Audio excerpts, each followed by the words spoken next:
So those of you that enjoy watching us, you will continue to be able to watch us, but it will be a delayed replay of each one of the levels of playoff games as we advance through. And when we do make it to Ford Field, just so you guys are all aware, we will not be your broadcast. Fox Sports Detroit will be the broadcasting entity there. They tend to trump us a little bit. But nevertheless, we will be here as long as we can, and we will be here in every capacity that we can. And we love it that you guys are our fans here every single week. You guys have been loyal. We're over 1,600 people on the group now. As we watch the football team leave the field, final instructions, final coaching before the game goes, we are absolutely thrilled to have you guys here. That is absolutely a fact. We also have to make mention about the Platinum sponsorship. Again, this week, Platinum sponsor again, Waterstone Insurance. They have been awesome. They're our first Platinum sponsors. Throughout the year, we have had our hotspot sponsor, Mixology DJ Service. Tonight we have the home field advantage of having Wi-Fi bringing this to you. And as every week, we have Kim and Kodos from Impact Media up top, bringing you these awesome shots. Kim, if you got an opportunity, I want to mention the M for the MS in the middle of the field. If you can zoom in on that. The MS in the middle of the field was painted earlier this week, and we have all of the seniors' numbers in the middle of the field. Something special. I believe this is the first time that they have done that for the seniors that are on the football team. Awesome opportunity to see their numbers on the field right in the middle of that MS. So wanted to make sure Kimman got an opportunity to get a good, clear shot of that before these teams take the field. You'll see it, obviously, all the way throughout the night. So what we're going to do is we're going to take a very quick break, and we'll be coming back to finish up our pregame show before the beginning of this final regular season game of the season. We'll be right back.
You're up.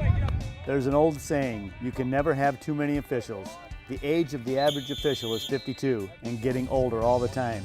We're constantly recruiting new people, younger people to join us. After you register with the MHSAA, look on the website to find an officials association near you. They'll put you in a position to succeed as an official. We all learned a lot from high school sports, and officiating is a great way to give back to the game. There's help wanted, just whistle. Touchdown, Champions!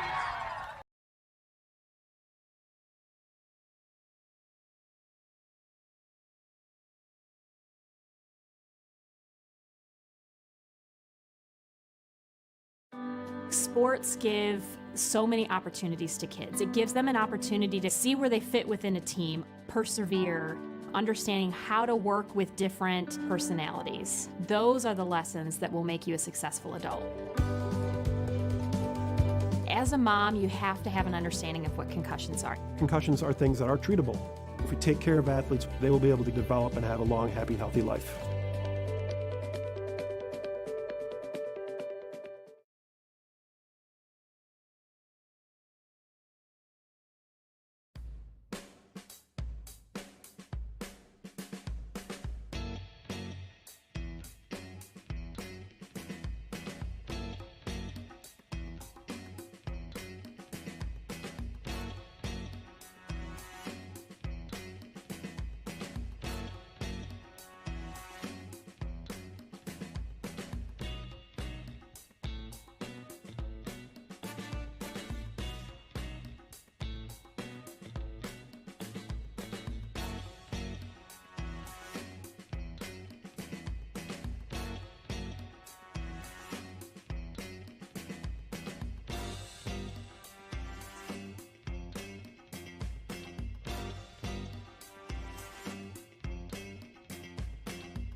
Good evening, ladies and gentlemen. Thank you for joining us on Sailor Nation Sports here at Mona Shores Field on this kind of brisk, cloudy, overcast night on the 19th of October. Great night for football, a little windy, but here we are watching the band take the field right now.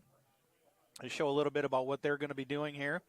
Once they get into position, we'll probably just be quiet and let the other microphone pick up what we're hearing here as well. So thank you again, those that are joining us. We got 32 people. Expect to probably see a lot more coming on.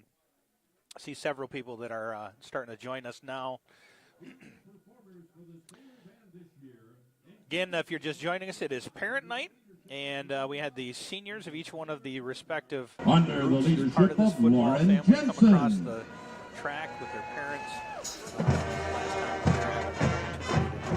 Presenting the captain of the ship, this year's senior drum major, Trevor Baker, with assistant drum majors Samantha Lazelle and Matthew Murray. We're going to go ahead and just be quiet here for a little bit and let you enjoy some of the music. On your feet, sailor fans, for our fight song.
And now, if you'd remain standing as we pay tribute to those that are in our senior class with our alma mater.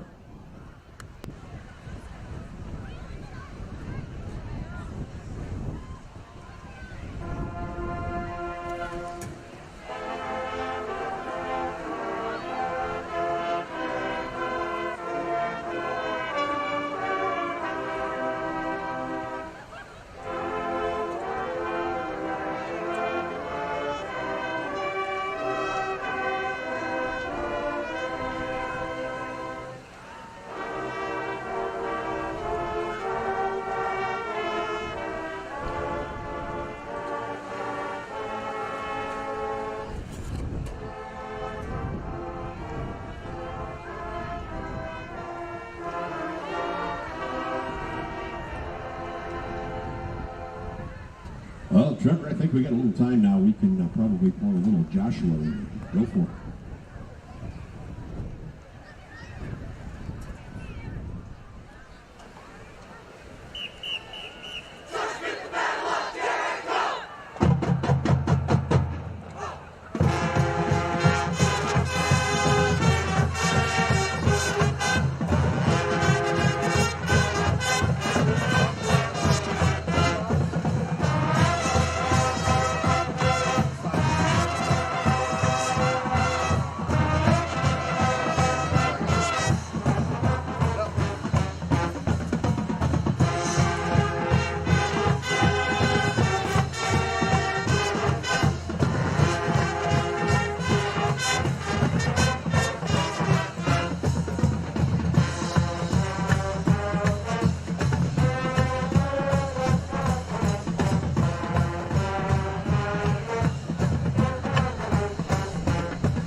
Yeah,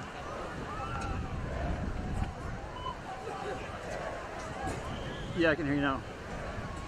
After the national anthem, we'll go ahead and bring our microphones back. And you cannot change the battery when we are live. It kills everything. I'm sorry.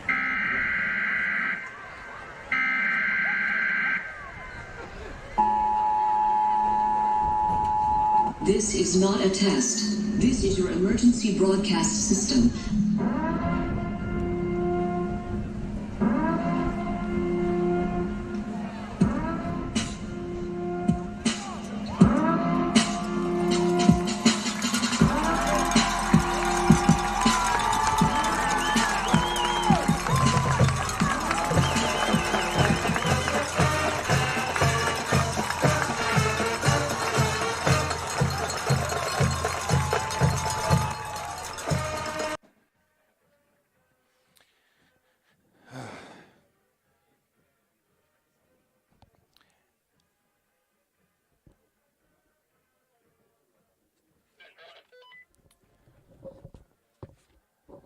Good evening, ladies and gentlemen. Thank you for joining us here at Sailor Stadium, where the band is finishing up our fight song. Teams are taking the field. We are getting ready for the national anthem for the last regular season game of the season here at Mona Shores Stadium. With me, Nick Davros. Thanks, Nick, for being here with me the whole season. This has been awesome. Oh, it's been a ball, and I'm truly honored to be here. And we want to welcome Noah Kanukin, sidekick to Dad, and Connor Fritz, our spotter and our tech people, for helping us out. We couldn't do this job without those two. And certainly the guy up top, Kim and Kodos. And Kim and Kodos, the man up top. And we're going to be having the national anthem coming up, so we're going to stand in here, and you can watch us with us if we honor someone today. Go ahead and switch over to the outside. Receiving his bachelor's degree in criminal justice at Grand Valley State. He later graduated from Eastern Michigan with his degree in police staff and command administration. Dave has served with both the Muskegon Township and Norton Shores police departments, where during his tenure, he served on major case teams as a narcotics detective and as an accident investigator. David and his real chief, his wife Lisa, have been married 28 years. They have two sons, Nicholas and Lucas. Lucas is a trumpet player in the Sailor Marching Band. After the tragic death of Nicholas, David and Lisa co-founded the Nicholas Wipa Scholarship Fund, supporting elementary school students in the Mona Shores School District. Sergeant Baker is a 1989 graduate of Mona Shores, the Washtenaw County Police Academy, and served with the Muskegon County Sheriff's Department and the Muskegon Police Department. Sergeant Baker is the lead instructor for the Muskegon County Safe Schools program. His duties have ranged from road patrol to shift supervisor, narcotics detective, and field training officer. John was instrumental in developing the Guns N' Hoses annual charity hockey event benefiting children stricken with critical or terminal illnesses. Sergeant Baker credits his success to the strong support of his wife, Michigan State Police Sergeant Sean Banker. You gotta love it when we outrank you. And his children. Mona Shores Marching Band drum major Trevor Baker, band saxophone player Jenna Baker, and his parents, John and Phyllis Baker. Our hometown heroes are joined by their families at the 50-yard line. On behalf of the students, the staff of Mona Shores, and our community, we want to thank you for all you do for our community and for being tonight's hometown heroes.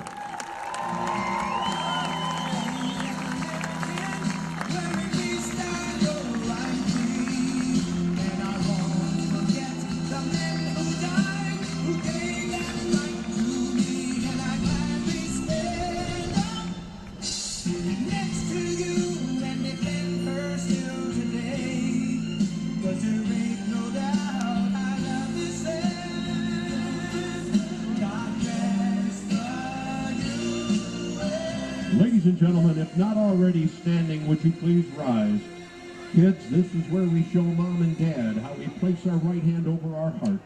Gentlemen, remove your hats unless you're a service veteran. Then you may render military honors as our colors are being raised by the Honor Guard from Norton Shores Boy Scout Troop 1053. Would you please join the Mona Shores Sailor Marching Band as they pay tribute to a glorious and free nation and to the men and women who put their lives on the line each day to keep it that way.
The officials for tonight's game are Don Walker. Good evening, everyone, and welcome back again to Mona Shores High School, where tonight it's the regular season finale here for our Sailors, as for everyone in the state of Michigan. If you're looking at high school football, the culmination of 9 games that comes down to a lot of interesting battles. Sure does. With 5-3 records are on the fringe of maybe making it or not making it. Your Sailors, though, are comfortably in with a record of 7-1. They play host to the 1-7 Fruitport Trojans of right, Fruitport High School. It's an OK black clash here at Mona Shores. And as I said in the beginning of our broadcast, there is literally no place like home. And tonight, home is the best place that we can be. With 2 back-to-back tough ball games on the road, home is a wonderful place, my friend. It is, and we split those, obviously. We split those games. The Jenison game, we squeaked out at the end. The Muskegon game was exactly the challenge we thought it was going to be. We still played very, very well against a very, very played tough them tough, team. absolutely, I'll right tell you down what, to the end again. All the best luck to Muskegon Big Reds as they go into playoffs next week in their division. Well, we're going to focus on ours tonight, and it comes down this game. Obviously, you mentioned we were very comfortable with our position in the playoffs. But we are very, very much keeping an eye on some of the other teams, like you mentioned, that are 5-3 on the bubble of making it into the playoffs. It's going to determine who we're going to be paired with on this selection Sunday, and that's what we're going to be keeping an eye on. Well, and I've got some preliminary information after week 8. We're going to go through that. Later on in the game and as it progresses down the line, but it looks like they had the coin toss, and it looks like the Sailors will be receiving. So that means that Fruitport probably won the toss, deferred to the second half, so they will be kicking off. Fruitport coming in 1-7 on the year. Your Sailors 7-1. The lone loss last week to the hands of the number 1 ranked team in the state in Division III and in all divisions, the Muskegon Big Reds. Sailors dropped from 2-3 and from 5-7 in all classes. That's correct. This is a battle of OK Conference teams. So as we get ready for this kickoff, we are looking for our keys to success tonight. Your Sailors versus the Trojans. First thing, avoid this as being a trap game. The next thing is avoid that injury bug, and we're going to see a lot of the junior varsity, the second stringers out there practicing for that man-up opportunity. And finally, play good football the entire game. That's really going to get us ready for that next week worth of awesome football. Well, not only that, but, next man up indicates we're going to have a lot of starters with a lot of seniors who are banged up and going to get a a break with that kick, and a nice southwesterly breeze takes it out of the end zone. So it'll be 1st and 10. Mona Shores are going to be marked at the Sailor 20-yard line. Looks like your quarterback is going to be the trigger man who's been there all year, Caden Boersma. Kane wearing number 4. Fullback, looks like it's going to be number 1, Trayshawn Hatcher. 21 Hatcher is going to be the fullback, taking over for the injured Sincere Dent, who will be resting up for a second week. Sincere tried to give it a try against Muskegon, but couldn't do it. So it's going to be 1st and 10, a little quick out to Andrew Swick. Swick's going to pick up 5 on the play. It'll bring up 2nd down and 5. Swicker starting in there. Tackled by number 21, Ethan Flores. Nick, we got to make a shout out to some of these people that are calling in. Melanie Crane watching from Vegas. We had David Greeno. I believe he's down in Florida. Just finished up a golf tournament down there. We've got Kentucky on here, Kyle Weirda, and many of our favorites staying online with keeping us. the ball on the jet sweep fake. Tackled by number 62, Chase Campbell. Want to welcome all our visitors from out of state. And I notice most of our visitors are in warm weather state. Please, by all means, send some warm weather our way, because it's going to be brutal tomorrow. I'm going to be up at Ferris State, and they're calling for snow showers and big snow showers. Could be the first ones of the year. Yes, it will for this Greek boy. It'll bring up a 3rd and 2. Hatcher, the lone back. Twins to the right. H-back Wahlberg, and split to the right is Swift. Number 20 in at quarter right now is Lakeith Longmire. I believe that's correction. That's going to be Brady Rose in at quarterback. That's Hatcher on that left side across the 50 down to the 40, 30, 20, 10. Run out of bounds at about the 10-yard line. There's going to be a flag. Most likely it's going to be a horse collar going to be charged to the Trojans of Fruitport. Brady Rose coming in at quarterback, going to replace Boersma. And Brady has done just an exceptional job, not only last year as a freshman, but this year as a junior. He runs the offense as well as anyone at the lower level. Well, and it's a great opportunity to get that playing time in there and really work the first string offensive pieces that are going to be instrumental if he ends up having to go in and play. Get some of that timing. 1st and goal. Ball's going to be marked at the 7 because of the horse collar infraction. We'll go over what a horse collar is in just a minute. Hatcher, the lone back. Twins to the right. Twins to the left. Hatcher going to carry the ball. Hatcher, touchdown, Mona Shores. Short, sweet, concise drive, methodically down the field. Yep, and again, what we're working, not taking away anything from the Fruitport Trojans. They put together a decent team this year. They've struggled a little bit, not necessarily to the caliber that you're seeing with the Mona Shores team, but for us, the Mona Shores Sailors, it doesn't matter who we are facing. We have to play good football, and that was a good drive. Oh, that was a very well executed drive. Brady Rose leading down. De Kuiper with the kick. It is up, and it is good. So we've gone 1 minute and 36 seconds on the drive. Your Sailors up 7-0. Don't you go anywhere. We'll be right back.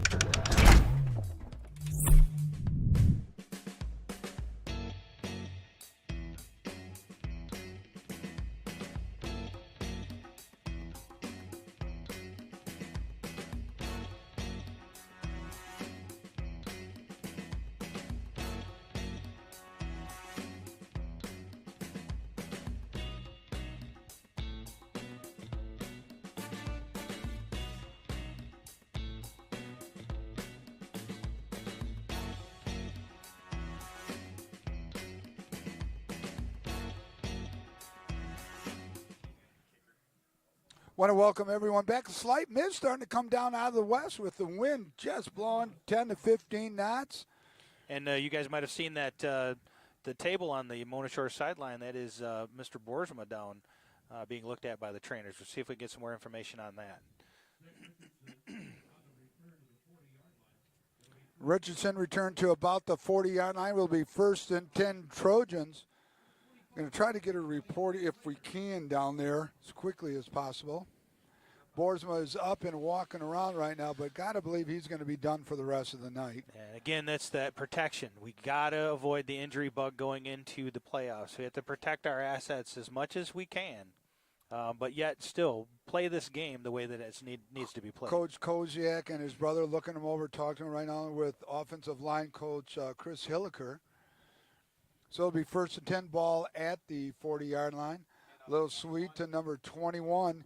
He's going to pick up 10 yards, 15 yards, picks up about 20 yards on the carry. It's number 21, Ethan Flores, tackled by number 17, Jacob Wahlberg, the All-State candidate, the Western Michigan verbal commit, where it'll be 1st and 10 for the Trojan on a nice first play for them. Yeah, and this is the kind of thing where they have some athletic ability on that team. We need to be able to shut it down, even if it is a second and third string that may be out there that they're facing. Trips to the right, lone setback, bobbled snap by the quarterback, and he's going to lose about 2 on the carry. You're going to see where the fish is. Looks like he got back to the line of scrimmage. Sobish, the junior linebacker, in for Dent with the tackle. Cam Sobish. Cam saw a lot of action last week. In fact, most of the game with Sincere Dent trying to give that ankle a go, but was unable to do so. And that's where you and I talked about the big loss for Sincere Dent really is not on offense. It's on the defense side of the ball. Sure. It does give you the ability to, hit a shootout pretty well, but we really needed him on defense. Flores carrying the ball. It's going to pick up about 5 yards on the carry. It'll bring up a 3rd and 5. Ball tackled by Jalen Smith, all 6'2", 280 pounds of just home-cooked love on that boy. Brings up 3rd and 5. Ball's on the far right side. Over on the visitor side as the Trojans are heading to the north. Nice wind behind them. Twins to the left, split to the right. Quarterback back to throw, goes incomplete. He was close to being over the line of scrimmage. No flag there, so it's going to bring up a 4th down intended for number 7, Jacob Carlisle. Well, and again, going back, there is a little bit of athleticism there on the Fruitport Trojans side of the ball. And that was just barely overthrown. He had a step on our defender back there, but he did a nice job. He went back to pass, got rushed out of the pocket. Had the field savvy to throw it just before going over the line of scrimmage. Fullback going to carry ball. He's going to take one tackle, and he's stuck in there where I thought he was going to be brought. Get it tackled by number 75, big Jalen Smith. So the Sailors able to stop the initial drive by the Trojans. It's going to be about 4 yards short. So it'll be 1st and 10, Mona Shores. Ball's going to be marked at the 33-yard line. So nice stop by the Sailors, my friend. And that's what we wanted to dial up, a big score, then a big stop, exactly the way we want it to be going so far. So Brady Rose in at quarterback. Looks like, yeah. Hatcher going through. Hatcher 50, untouched. 40, 30, 20, 10, 5. Trayshawn Hatcher, touchdown, Mona Shores. On the fullback trap, Trayshawn Hatcher goes 67 yards. Yep, and it was just an untouched from start to finish. I don't think that Fruitport even know he was through the line before it was done. So God, he was shot out like a cannon. He out was, of there. absolutely. And it goes back to what we were saying. Sincere Dent is truly your power back, gifted with a lot of athleticism, the physical attributes to avoid tackling, keep on the field. But this kid is just a bullet. Well, you talk about thunder and lightning back in the day. Absolutely. This is your lightning side of the ball right there. De Kuiper on the kick, number 87. Keegan De Kuiper, your score with 8:23 remaining still in the first quarter. Your Sailors comfortably up by 2 touchdowns and a couple PATs. It's 14-0. You're up. There's an old saying, you can never have too many officials. The age of the average official is 52 and getting older all the time. We're constantly recruiting new people, younger people to join us. After you register with the MHSAA, look on the website to find an officials association near you. They'll put you in a position to succeed as an official. We all learned a lot from high school sports, and officiating is a great way to give back to the game. There's help wanted, just whistle. Touchdown, Falcons. And we're back. And we've got another kick going to be kicking off here. It looks like it's the transfer from Reese Puffer, Logan Heckema. Ball's going to go down to about the 22-yard line. It was taken by the Trojan, run out to about the 34-yard line. Tackled by number 25 there. That's Kyrie Hamill. Got to say hi to some of our people out there. Cheryl Kimball, my mom, Ruth Kanukin. Hi, Mom. Hi, Tina. Hi, Bill. I'm sure you're all watching. Doug Cody, Robin Borsma. Can I say hi to Mom, too? You hi, can, Mom. certainly. You can say hi to Mom. Okay, Betty I'll say Hornby, hi to thanks Mom. again. Thanks to everybody out there. We got over 109 people watching this game Seriously? tonight. Oh, that's wonderful. And we can't thank you guys enough for making this a success. We say absolutely. it every week. Yep, and listen, if you got any suggestions on how we can improve it, we are always open to it. And you're not going to offend us. We want to make this No, the best you won't that offend we us, can. but I will say those of you that are looking for a clock, we are still working on the interface with being able to put a clock out there. We're certainly going to try and do that for those. Floors with the carry. 7:55 and ticking down in our first Heckema quarter. on the tackle. Correction, that was number 18 on Johnson, Christian Johnson. Brings up a 2nd and 18. Trips to the left. Going to go with a little sweep along that left side. Ball carriers number 15. That's Crew Cooper. Tackled by number 50 for the Sailors, Josh Hill, the 3-year starter, the senior. And I imagine Josh won't be playing very long tonight as well. You know, we just had a question on here. Katie Fritz wants to know if we're going to be able to play the halftime show. And that's one of the things that we have not done. We play some of the stuff at the beginning. But you know what, Katie?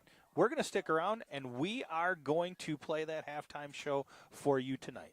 And those are out there that want to watch. 21 the ball carrier, and he's going to lose about, well, I shouldn't say that, he's losing something, but now he'll lose about 5 yards on the carry. It's going to bring up a 4th and 17 for the Trojans. We're going to see a lot of JV kids and juniors. The JV team under the head coach of Brian Sinkinga finished a very fine season, 6-2, losing to Rockford and Muskegon.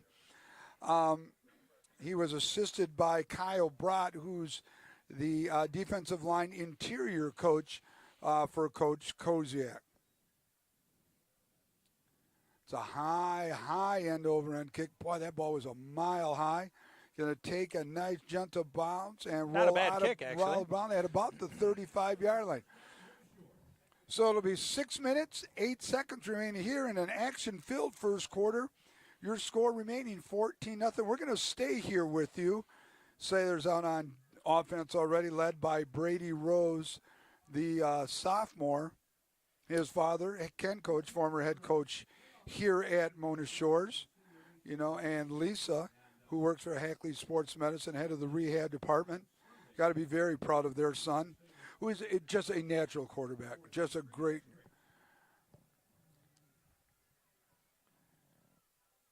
Motion to the left, given to the fullback. That's Hatcher. Hatcher's going to pick up about 7 yards on the carry. Tackled by number 62, to Chase Campbell. It'll bring up a 2nd and about long 3, short 4. So what do you mean like a short 4? Like what is a short 4, long 3? Is it like 3.75. 3.75. Yeah, we'll call it 3 3/4. Okay, yeah. just checking. Twins to the top, twins to the bottom. It's their base formation for Coach Koziak. Motion to the right. Borsma in at quarterback. Borsma rolling to the right. Going to dump it off there, and he hits the ground first. got to be surprised with Boersma going back in, to be honest with you. Well, and like our spotter Noah had mentioned, maybe it was just cramps. Maybe they want to give him as much of a quarter or a half as possible to kind of keep that edge. But I agree with you. I don't think we're going to see Boersma there all night. I don't think we'll see him more than a quarter, to be honest with you. Brady does a nice job as really the leader of the offense at quarterback. Trips to the right, split to the bottom. Hatcher, the lone back. It is 3rd and 3. Got to believe we might now. I thought we'd see a fullback trap. Not now. Jet Hatcher carrying the ball.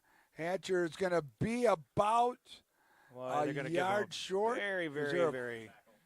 I think that the official coming in on that far side's got to make a kind of a short. Yep. And I actually think that their placement on that might have been a little bit off, but okay. So now I can go. Short one. A short one. A short one. Boersma. Hatcher carrying the ball. Hatcher's going to get the first down and about 5 extra in that bonus situation. Pitching about extra. So you know what I did the other day? What did you do? I might be a billionaire come tonight. Do you know why I might become a billionaire? Because I'm going to share some of my winnings with you. Well, well, that's funny because if I said I'm going to be the billionaire, how can you be the billionaire? By association. By association. We'll get into that. I'll let you call yourself a billionaire just for being First my friend. and 10, ball at the 49. Little counter on that left side. It's Keyshawn Sandiford with the cut. Sandiford down the sideline. Touchdown, Keyshawn Sander, the senior. Scampers for about 52 yards. Nice to see Keyshawn getting in there after being injured for a couple of games in the beginning of the season. That's right, and he has been very much a perfect positional player on both sides of the ball. Made some big plays. Offense, he continues to, bring up plays like that in every single game that he plays. Well, he comes from good stock. His dad was my quarterback at Muskegon and was starting quarterback for the Big Red, so a lot of good stock. Glad to see Keyshawn doing well in his senior year. So, 4:32 remaining still in the first corner. That it just seemed like an eternity, doesn't it, my friend? It does, yeah. But that's okay because we now are up 21-0. Hey, take a quick break. We're going to be right back.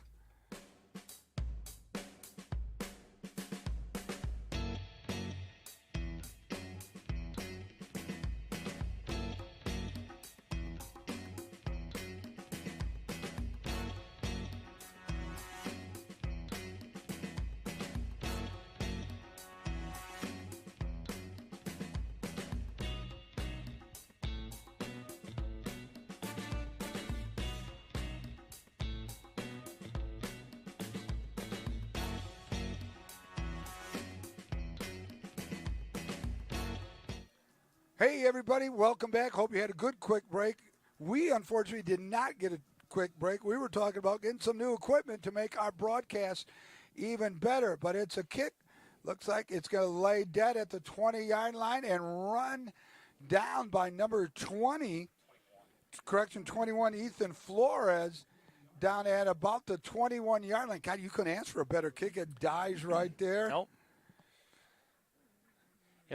To mention, Nick, coming up this Sunday is the Selection Sunday. Yes. And Mona Shores does a great job of putting together a little party to celebrate that Selection Sunday. It's where the MHSAA draws up the pairings for the playoffs, the big first rounds of the playoffs.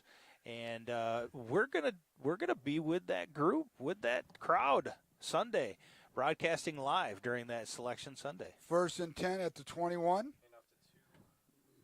Zane Lee with the carry. Yeah.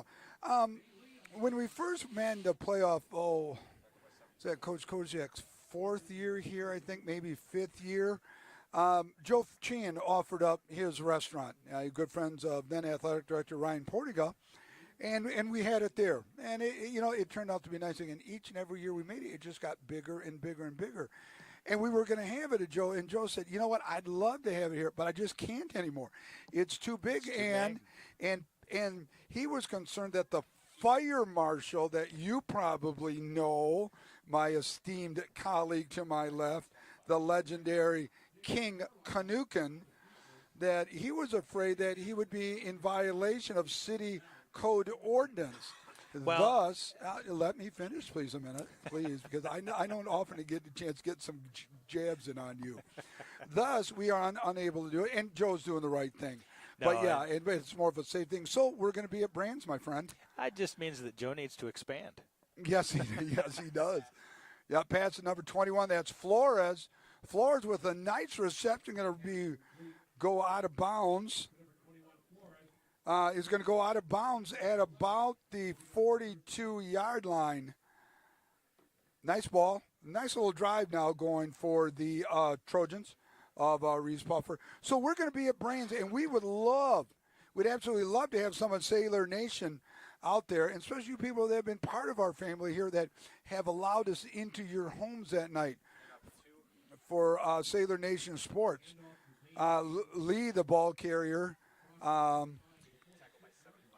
tackled by Jalen Smith. Boy, Jalen just having a great night tonight. So we're going to be at Brands. It's going to start about 5:30 and go about till 8 o'clock. Our guest list is going to be a phenomenal guest list. We've reached out to the commander-in-chief of the Mona Shores Public School, Mr. Bill O'Brien. The new superintendent interim now has been dropped this year. We're going to have him. We're also going to have Principal Jennifer Bustard on it. I've also invited, and I hope you don't mind, longtime announcer Dan Vandermine is going to be joining us. Oh, that is a fantastic I think that would be just a wonderful thing. Dan's been around Mona Shores forever, since I've been down here. And I say, hey, Dan, what are you doing? Because Dan goes to all of our football, freshman, varsity, and JV. Yeah, and I saw him over at Fruitport. I go, Dan, what are you doing here? He goes, Nick, I come to all the games.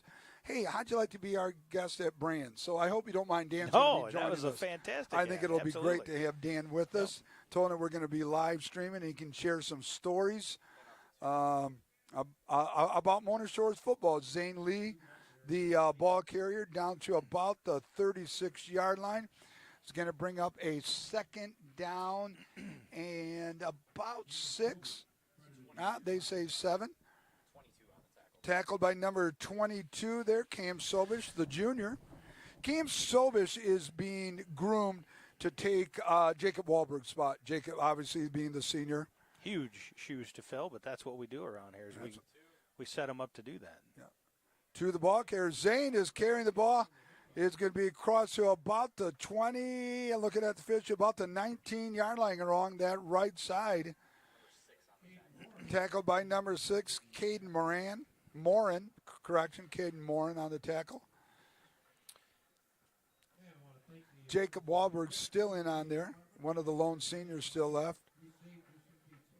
Low snap. Zane Lee carrying the ball around that right side again. They've seen something on there, right? Because it's 5 plays in a row now going around that right side. They're testing that right side each time, and they've been pretty successful at testing it. Colby Trovinger, running him out of bounds. It's going to bring up a second down and about 8. Mick Holman, the swim coach, has mentioned he's also available if we need any more guests. Certainly, come on out. Hey, absolutely. Mick, come on out, buddy. You and I go back in the day. Mick and I go back to the days at Muskegon High School in the 80s and 90s. Hey, buddy, come on out. Would love to have you and sit and talk a little swimming. Absolutely. Long time swim And he's coach. been outstanding as a coach. He's been contributing to the Sailor Nation Sports group page, all of the results of the co-op swim team. Fantastic. Thanks, Mick, for helping us make this a great thing. Yeah, and Mick, bring that checkbook with you, too, because we'll be able to help you out even more if you want to pony up a check with us, because I know you can do it, big fella. Pass across that right side. It's intended for number 3, Cole Hoffman. Defended by number 5 right there, Colby Trovinger. So, Mick, hey, come on out, buddy. Bring the wife. We'd love to have you. And, hey, we'll live stream you. Well, hey, let's talk a little swimming by all means. Absolutely. Because we're going to be covering all. We're just not a football exclusive program. And we've been trying very, very hard to make sure that is, in fact, the case. Those that have been following some of the posts out there, that's going to be followed up with a lot of live live streaming. We're going to be doing a lot of the other regular sports, regular season stuff. So let us know what you would like to see. Keeper by the quarterback. That's number 7, Jacob Carlisle carrying the ball. And that'll be a turnover on downs. It's going to be a turnover on downs, so the Sailors stop the Trojans once again. But, hey, what do you want to see us live stream? Let's, out of all the sports, we're kind of ramping up the winter sports. Obviously, we will be covering the playoffs. We will be hosting the season. But what do you want to see? What do you want us to cover for you? Because we are here for you. We're not here for us. And truly, we love doing what we're doing. Boersma out to James Gilbert. Gilbert getting up the first down. Gilbert along that right side is going to be run out of bounds at about the 27-yard line. Hey, again, want to congratulate first-year head coach Steve Swanker of the freshmen, concluding his first tenure as head coach of the freshmen, completing really an outstanding season, 7-1-1. One loss to Rockford, the tie to Jenison, but winning the OK Black Conference, and to Brian Sickinga for a outstanding 6-2 season. So timeout by the Trojans. We're going to take a timeout here, and you join us with that timeout, but make sure you come back. We're 101 remaining here in the first quarter. It is now 21-0 Mona Shores. Sports give so many opportunities to kids. It gives them an opportunity to see where they fit within a team, persevere, understanding how to work with different personalities. Those are the lessons that will make you a successful adult. As a mom, you have to have an understanding of what concussions are. Concussions are things that are treatable. If we take care of athletes, they will be able to develop and have a long, happy, healthy life.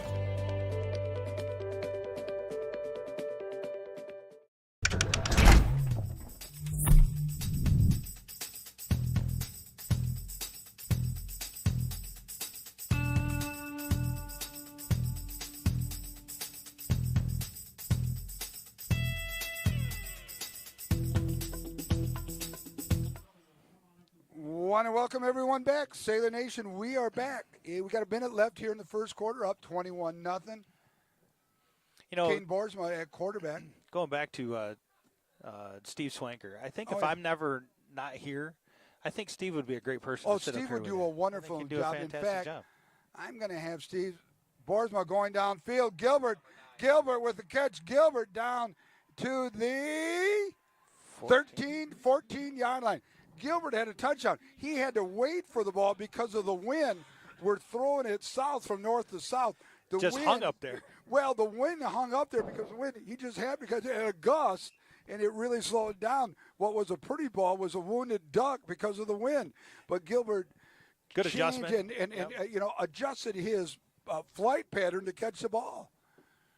So those that have been asking about the playoff coverage, we're going to explain that here again in just a little bit for everybody so you understand what you're going to be expecting.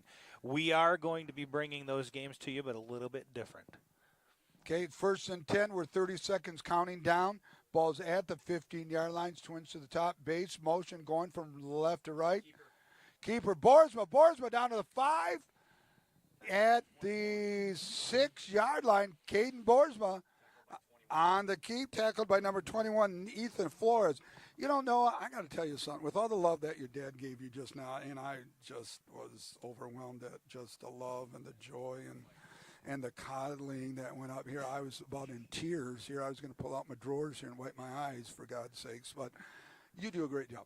Honestly, you're spotting this year. Boy, you're John. I don't know if I can keep up with you, but nice job, bud. I'll tell you. I mean, he's throwing out numbers left and right here. Slow down, I want to tell him, for heaven's sakes. So 2nd and 1. All right, unsportsmanlike conduct on that tackle by Fruitport. So it'll be half the distance of the goal, so it's going to be 1st and goal at the 3. But you got to be proud of your son. I mean, it's just got to be a joy to have him here with it. And really, all the accolades, well-deserved, Dad. Yeah. And he is something special. All the kids are absolutely incredible kids, and it's been awesome having Noah sitting here.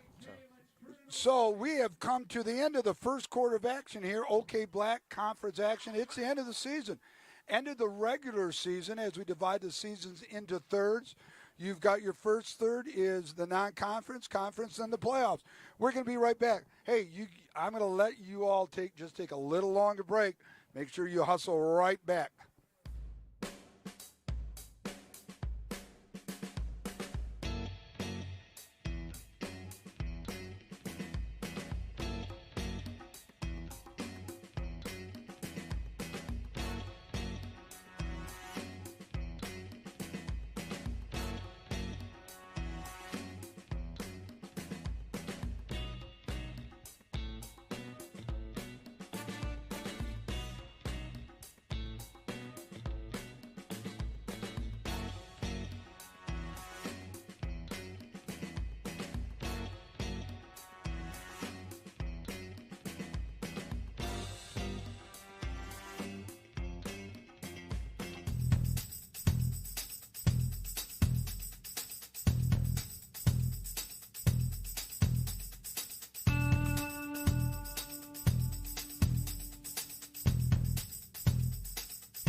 I want to welcome you back. Here we are. The Sailors are lining up. Second quarter start just outside, or actually rather just inside the 5-yard line.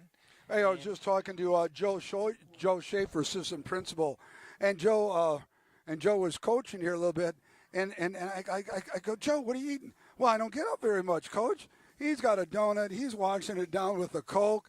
I go, there's the All-American dinner right there, isn't it? But, Joe, just a great job. You did a great job, dear friend, but just an outstanding assistant principal here. Yep.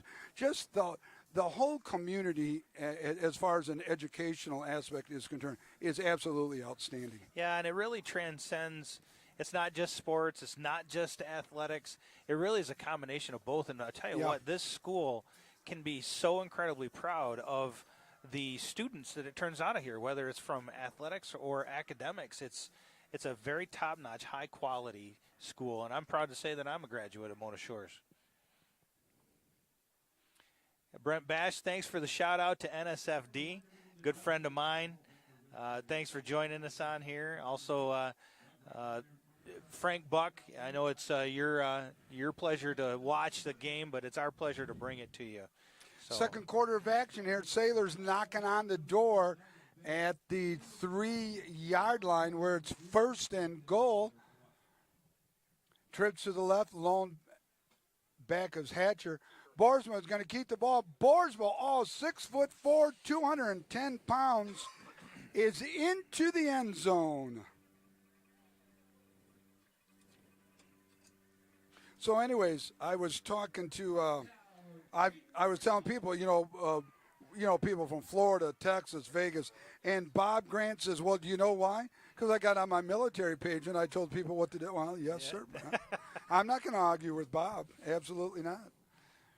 PAT, who's kicking it? DeKuyper probably? Yes, it is.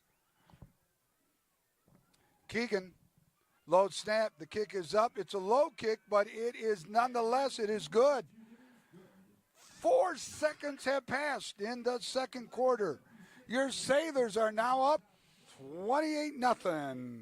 Now, take a quick break, or are we going to stay? Yeah, we'll stay here. You got a little shout-out for you. Good job, Davros, from Trevor Bartkowiak. Trevor Bartkowiak? Yeah. Barkowiak. Barkowiak. Is that it? Well, Trevor. Yeah, Trevor Barkowiak. We love you. Thanks. Hi, Trev. Love you, buddy. How you doing? Yeah, so those asking about the playoffs, perfect opportunity to explain it to you. You start getting into playoffs, the opportunities for providing this live streaming kind of changes a little bit. We will not be able to live stream these games.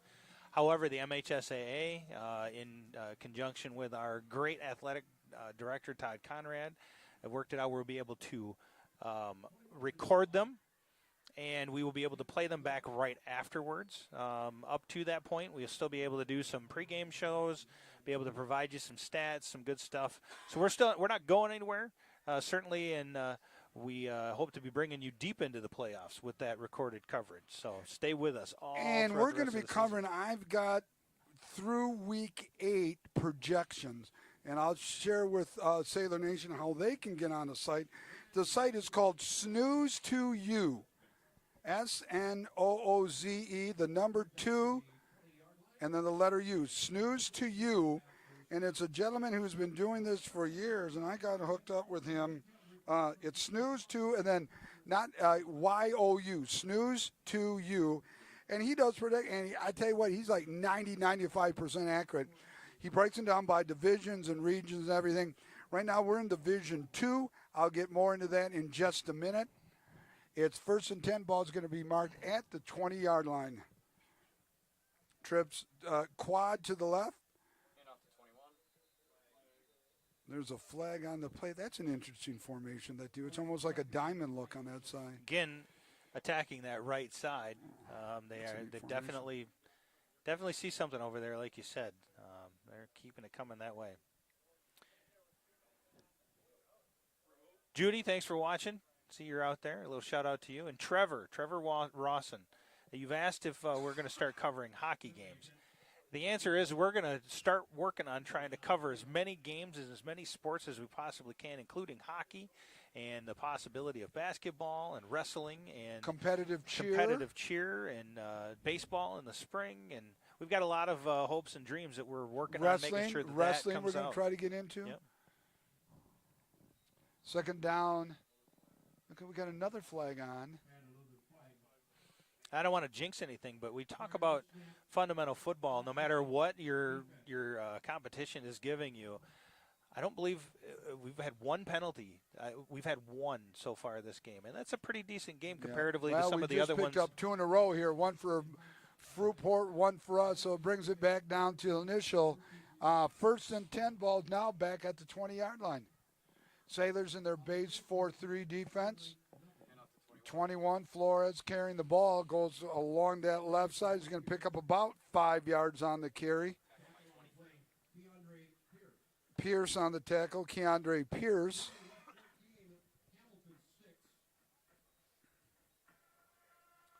Another OK Black is Reese Puffer is at Muskegon. And Reese Puffer right now, if the playoffs were today, we would be hosting Reese Puffer. But they are not today. Thus, Reese Puffer is playing Muskegon at Muskegon. Reese Puffer coming in at 5-3. They need Flores carrying the ball. Reese Puffer has to win in order to make the playoff. Can they? Yeah. Will they? Probably a very not. tall order. Very tall order for the Rockets. 14-6 Muskegon. So Puffer is playing Muskegon tough. Second quarter action from Noah.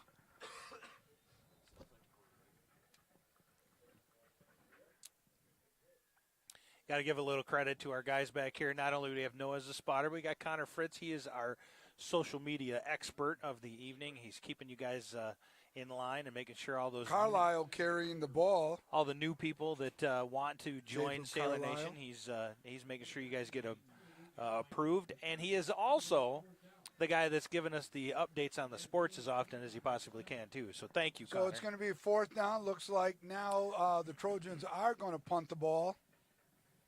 Kind of like the Trojans' outfits, all white like that with the Wolverine-looking helmet on there. Yeah.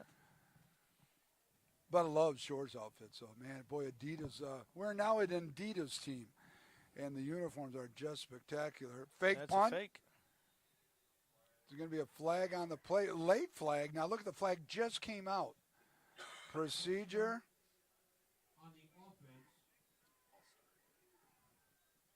Looks like it's going to be a false start. No, false start. I tell you, when you actually go in and you call that fake punt like that, and you end up getting a penalty on it, it really kind of blows any opportunity for surprise at that point. You're not going to try it second time around here. You're kind of right on that one. I had a request for streaming lacrosse. Absolutely. Love to get some lacrosse games. That would be great. In fact, Kimmin and I did a lacrosse interview with the Reese Puffer coach 2 years ago. He's down. Was that a bad snap, Noah? It looked like it was a bad snap because, well, the Trojans are kind of imploding a little bit right here with the bad snap, forcing to take a knee. It's going to give the Sailors very short field position.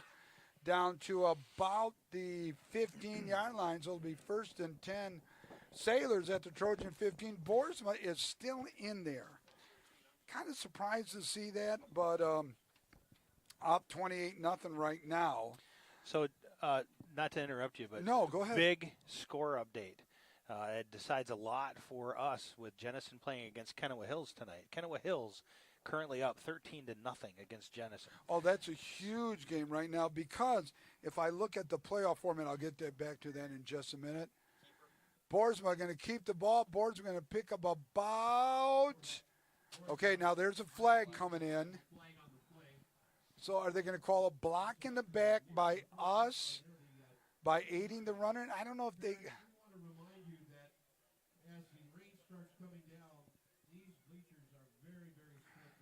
Personal foul on. Personal foul, face mask against the Trojans. So is that going to be the 5-yard variety or the 15? It depends on how flagrant it was. 7, 8. So it's going to be half the distance to go. So it's a flagrant one. So it is the of the large variety. So it's going to be 1st and goal for your Sailors. Ball's going to be marked at the 6. At the 6-yard line. Ball's at the 6-yard line.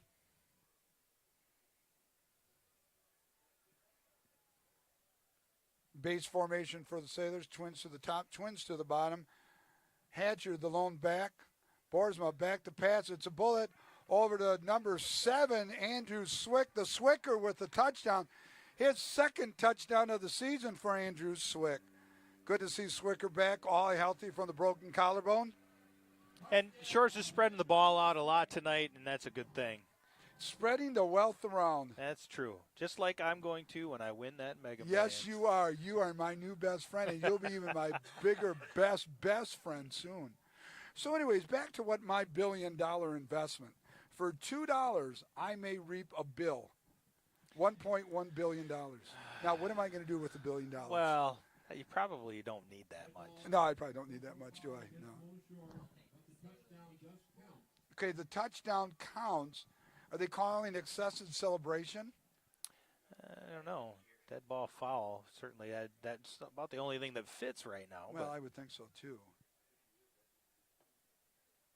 Wouldn't it be nice, though, to win? Let's just say unite. Wouldn't it be nice just to be able to give money away to charitable causes? You know, I've run this scenario through my head a million times, and that's exactly what I would do. Well, that's what I would do. What do I need all the money? You know what? I've got my health. I've got my children. I've got a great job.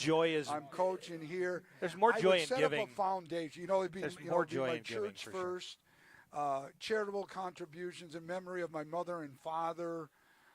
You know, things like that. Set up foundations. Obviously, yeah, I would take care of my children, but my children won't know. I wouldn't want my children to know that Dad won the money.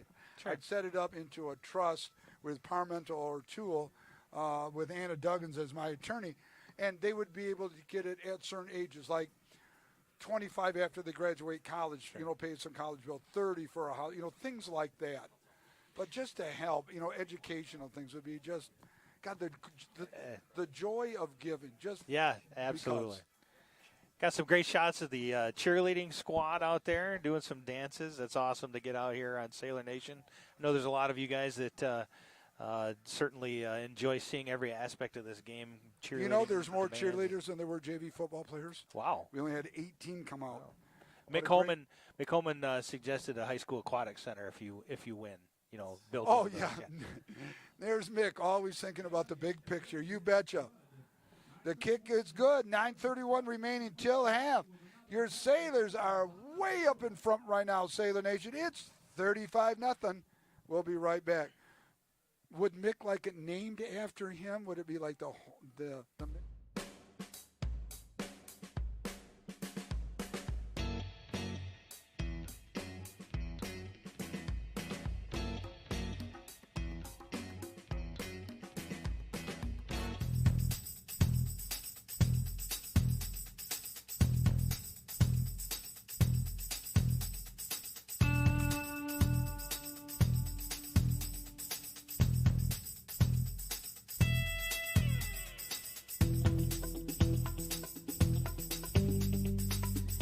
2. Hey, we're back. We are back. The conclusion of the regular season is upon us. We are here at Mona Shores High School, Sailor Stadium to be exact. Home sweet home to the Sailors. Home sweet home is going to be home sweet home for about the next 3 weeks as we go down into the playoffs. We will be hosting pre-district, district, and regional finals here at Sailor Stadium. We hope you will be part of our program, even though it will be via tape delay. 23 on the tackle. It was 21 on the return. Ethan Flores. Flores does everything for them. Flores on the reception, tackled by Pierce. Now, Jacob Wahlberg going back out.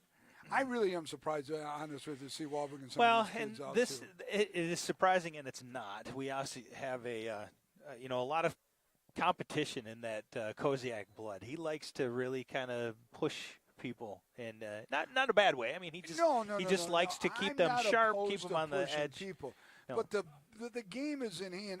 The big picture is Ford Field and the state Division II state championship trophy that we hope to bring home. But we'll get back into that in a minute. My guess is that we're probably going to see the majority of these starters for the first half. I think that's absolutely. really going to be it.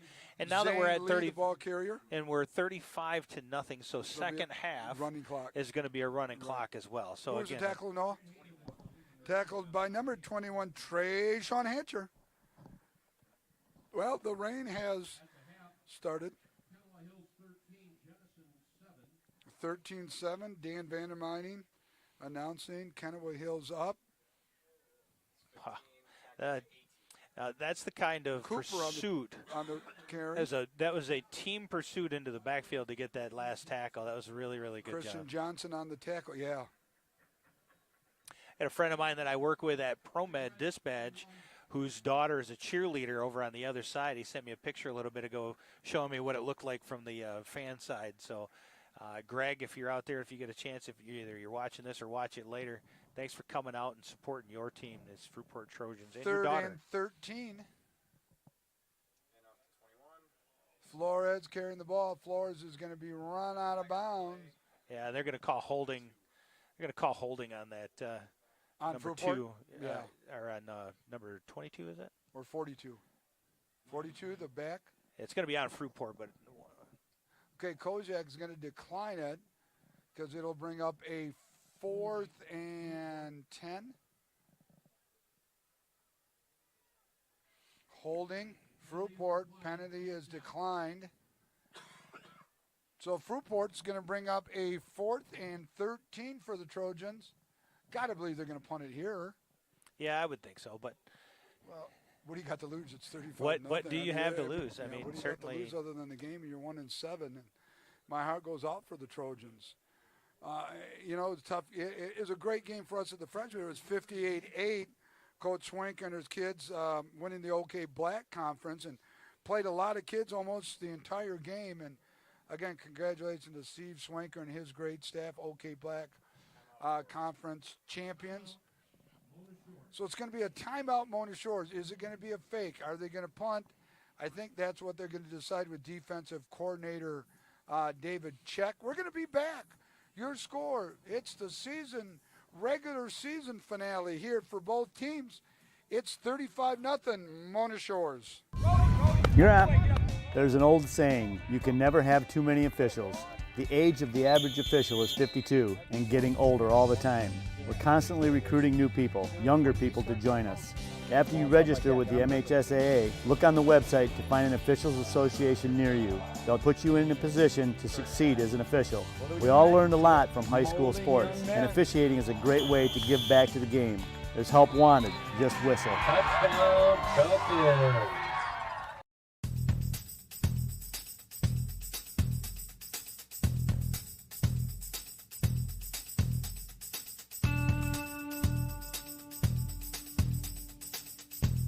Hey, welcome back, everyone. Fruitport, 4th and long. Fruitport, Flores. No, that's number 2 right there. Zane Lee carrying the ball. Gets back to the original line of scrimmage. I don't understand that play at all. The run on the sweeper on that left side. Tackled by Jackson Neely, number 8. Correction, number 18, Christian Johnson. So, 1st and 10, Mona Shores. Yeah, good field position should translate into some points. We've scored on every possession, correct? I believe we have, yeah. I don't believe there's any punts. Who's that quarterback now? Do we have a quarterback in there? No, here comes our quarterback right now. Whoops, my bad. My bad. I didn't know we had the ball. I was going to say somebody was going to step up to take it to make sure we didn't have. Boersma coming out there to play a little quarterback now. Wasn't sure if he was going in there. Boersma going downfield for James Gilbert. Touchdown. Beautiful. Big beautiful. James Gilbert, the All-State candidate. Boy, it just does not get any better. No, it just doesn't get any better. And Matt Kojak's known for that. Quick turnover, interception, and fumble. He goes he goes for the jugular right away, and it worked. The stranglehold is on. So, going back to these very critical games, that Jenison game, we talked about it, and you were going to talk a little bit about the regional setup here. Oh, yeah. As far as the playoffs go. We'll wait for the PAT, and then I'm going to go over it here a little bit. De Kuiper with the attempt. The kick, it's up. It is good. 7:48 remaining till half. Your Sailors are now comfortably up 42-0. Take a quick break, everybody, because we're going to talk some playoff action when you get back.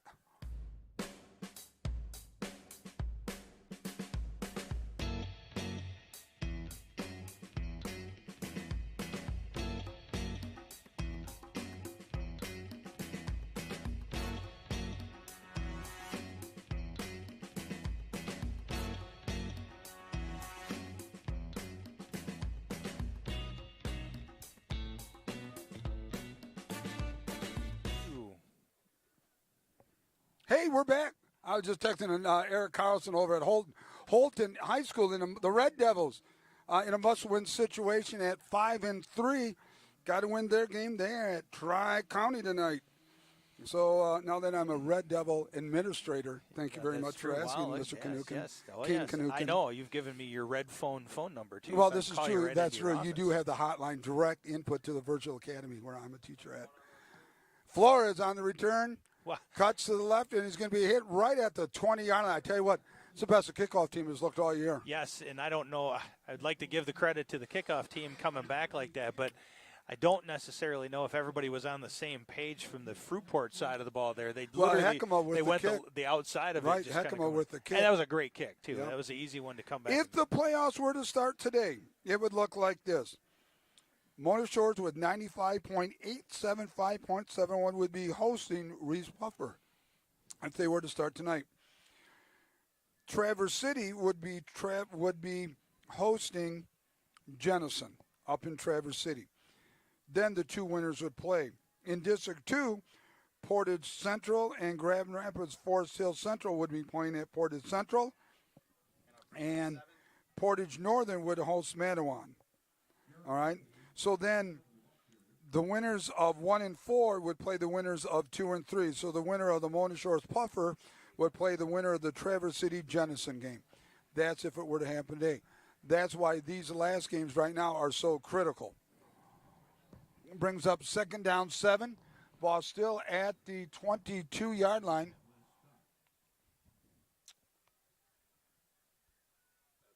Flores, 27, the ball carrier. Jared, for everybody's benefit, that magic number is 6 wins. So we're talking about those teams with the 5-3 records right now, Reese Puffer and Jenison. They are playing for their playoff lives right now. Literally for their playoff lives. That's correct. Dunner on the tackle, Jacob Dunn. Dunn getting some nice, well-deserved playing time. You had mentioned a shout-out to your Holton team there. Mr. Andy Smith says that his daughter is the athletic trainer at Holton. So thanks for watching us. And Andy, thanks for watching us. Go Red Devils.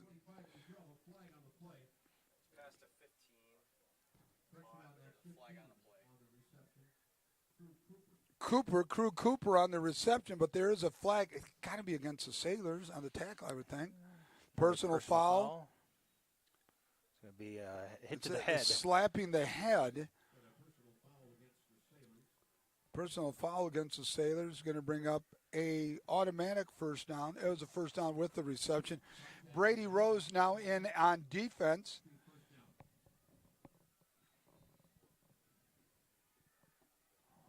Brady at free safety.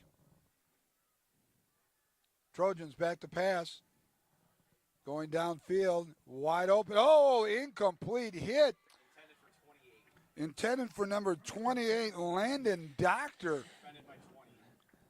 Hit by Brady Rose, like a little planker would. And Brady Rose was a perfectly timed hit some on Sailor that. planking wood getting hit by Brady. I give Fruitport's quarterback a lot of credit. He has a lot of poise sitting there in the pocket, letting that develop because he's got people all around him on that throw. It really was a good throw, a little bit high, which left his wide receiver exposed, and Brady took a sheer advantage. Second and 10, ball at the 44. Trojans back to pass, down the middle, tight end, across the middle. That's number 15 on the reception, tackled by 30.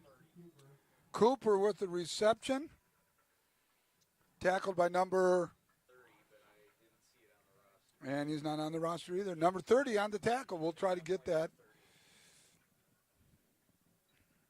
Trojans marching marching down the field methodically now via the pass.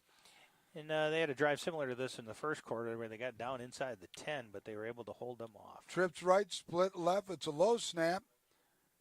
Quarterback back to pass. He's going to keep the ball. Number 7, Jacob Carlisle. Tackled by 66. Blake Bustard getting a little defensive time here. Son of Principal Jennifer Bustard, who's going to be on our show Sunday night. We're going to be live streaming the Selection Sunday Party. Is that what we're calling it? Well, that's kind of what it is. Well, you're the king, so yeah. King Canukin is now named it the Selection. What is it? The playoffs selection. The Selection Sunday Party. The Selection Playoffs, Sunday Party. Gotcha. Partay. Flores carrying the ball along that left side. Going to be tackled around the 25-yard line. Tackled by number 25 there. That's Kyrie Hamill.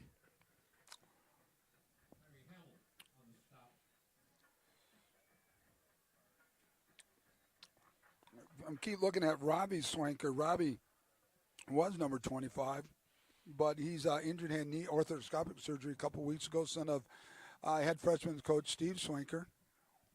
Intended for 15. Pass intended for number 15, Crew Cooper. We mentioned it earlier. They were attacking that right side. Shores must have figured out what it was that they were seeing and kind of shut that down. But I have noticed now that they're coming back to the left side, they seem to be finding just a little bit of a weak spot, a little opening right there in between that second and third layer of defense. Yep.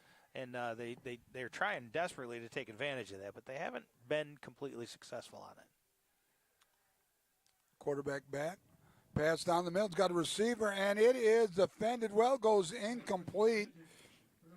Carlisle's pass intended on that fourth down and about 12. So the Sailors once again get a stop on the turnover.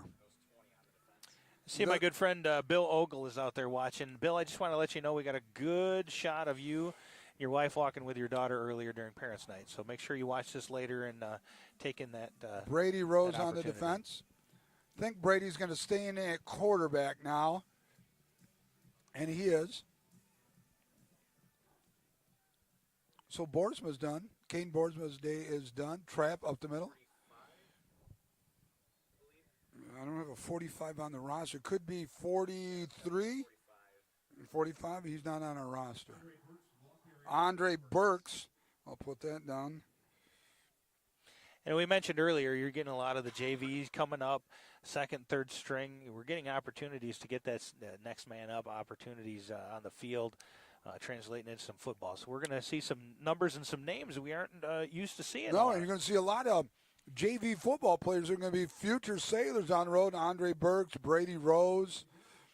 Again, that JV team going 6-2 under the leadership of Brian Sickinga, head coach, assisted by Kyle Brott, interior defensive line coach for Matt Koziak. It's going to bring up a third and about 5. 3:39 and counting here in the second quarter. Brady, first little pass. Pass to number 32 around the left side down to the 40. 45 run out of bounds at the 50-yard line. Tackled by number 7, Jared Arvey. Malgoza on the reception from Brady Rose. Going to bring the Sailors into Fruitport territory. Will be 1st and 10. Ball's going to be marked right at the 50-yard line on the left hash, closest to the Sailor sideline. That would be the west hash. And that was a nice little quick out pass to the wide Malgoza, receiver there, yeah, Malgoza. And this is what you want to see in your developing quarterbacks. And Brady's the real deal, and you give him a little bit more opportunity in that training and more years, he's going to turn into something special. 45, Andre Burks carrying the ball, pick up about 4 yards. Tackled by number 27 for the Trojan, Arvey. So we had a questioner earlier from Heath Schultz in regards to the standings in Michigan right now, the rankings. And you had that data where Mona Shore sat, not only in the division but statewide. So, in the state of Michigan, the schools are broken into 9 divisions. So Division 1 is the big school, then 2, 3, and then all 3 through 8. Now we have what's called 8-man football. Rose keeping the ball. It's going to take a loss of about 3 yards on the play. 2 yards official. Tackled by number 21, Ethan Flores. Division 1 being the biggest, Division 8 being the smallest. Then there's also 8-man football, which is your real small schools. Mona Shores is a Division 2 school, and approximately a little over 1,200 students. Okay? We are ranked number 3 in Division 2 and number 7 out of all divisions in the state of Michigan at this point. Muskegon is in Division 3. Less students in enrollment. It's based on enrollment, and ranked number 1 in Division 3, number 1 in all divisions, defending Division 3 state champions. It'll bring up a 4th down and about 7, it looks like. 4th and 7 for Coach Koziak. We're 1:22 and counting down. Got to believe we're going to use a lot of that clock. Coach Koziak singing in the play along with his brother Mike Koziak. There's going to be a flag right there. The left linebacker for Fruitport got his face mask over the line of scrimmage on the hard count by Brady. Nice job by the offensive line, coached by Chris Hilliker. Well-disciplined, well-coached. So tempting being on that line when you hear that hard count coming, not Chris to Hilliker jump. That's coached a with big deal. Matt under Tony Neese at Muskegon, then was head coach at Holton for a few years before coming down working with us. Got the chance to coach Chris's son this year on the freshman level. Sideline warning against sideline foul, rather. Against penalty. Fruitport, there goes there's another one right now. That may end up being an ejection. I think he's getting. There's another one. Fruitport, they could be looking at an ejection here if they keep it up.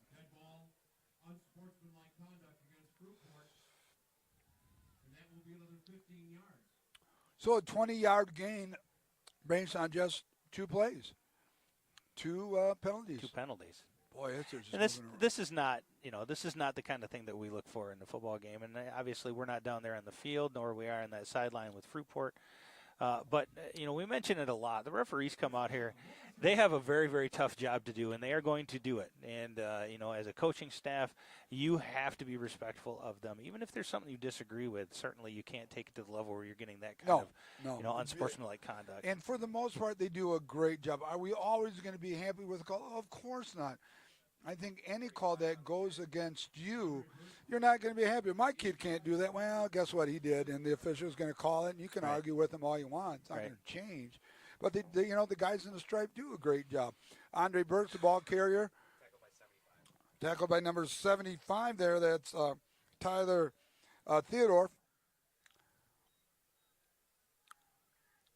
Brings up 2nd down and about 3. Burke's carrying the ball. Rose tag is going to pitch along that left side. Touchdown, Mona Shores, number 30 on the pitch. I don't have his number either. We'll get it. Come on, Dan, tell me who it is. We can always rely on Dan, right? Yep.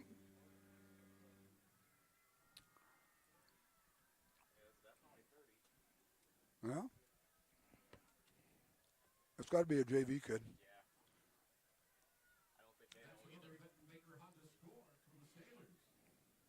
Okay, Dan. Sailor Nation, I'm still waiting for Dan. Dan, I'm waiting for you. Who's 30?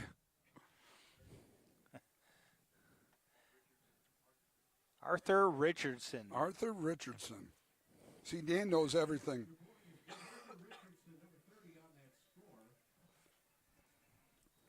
So now Sailors up 49-0. 10.7 seconds till halftime, and if I'm Fruitport, that 10 seconds can't come fast enough. Yeah, I'm going to take a breather and come back out and see what we can do the second half. That is for sure.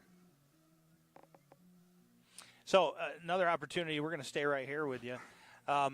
We have last several weeks been talking about ad sponsorship opportunities. I'd like to thank Waterstone Insurance. You see some of the advertisements we put out there during the breaks. They are our first platinum level sponsor. We thank them very, very, very, very much. There's still an opportunity as we go forward and we get into the playoffs. Even though it will not be live streamed, we will be recording it as though it is, and we'll be broadcasting after the game is done per MHSAA rules. So if you are interested in sponsoring this, there will also be sponsorship opportunities throughout the rest of the school year and the other sports that we're going to be covering. We're getting that all set up, working on some great equipment that's going to help us get to all of those games and get other people there as well. So the sponsorships are still going to be open. If you're interested, you can contact us through the Flores carrying the ball. Contact us through the Sailor Nation. All right, here we go. Can the kicker make the tackle? Can we run him down? 20, 10, touchdown. Flores, no flags. Flores goes 100 yards because the back foot touched the goal line. Well, that is not one of the things you want to see happen on your special teams. Think it would happen here. But it is. And my understanding is, listening to some of the other people up here in the booth, that may have tied the state record for a longest return. And it is the longest in Fruitport history for a touchdown. So congratulations to them. Yeah, congratulations for them. They avoid the skunk, the proverbial skunk. And we are at halftime except for the P18, the 2-point conversion. 27, the ball carrier. 27 is into the end zone to conclude the fourth. That's Jared Harvey with the 2-point conversion. Your score now at halftime. Here, and we will be showing the band like we promised the young lady. It's 49-8, Mona Shores. Enjoy the band. Take a break. We'll see you after halftime. 100 yards. Holy smoke, that's a long ways.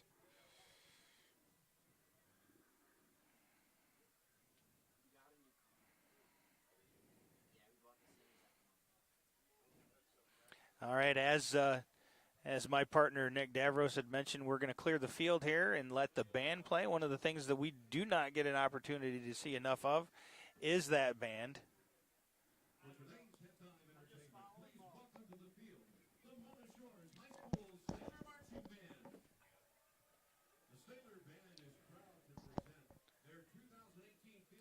Our camera guy, Kim, is working hard on keeping his equipment protected in the little bit of rain that we're having here. So give us a few minutes. We'll get set up here to be able to see that band here in just a second.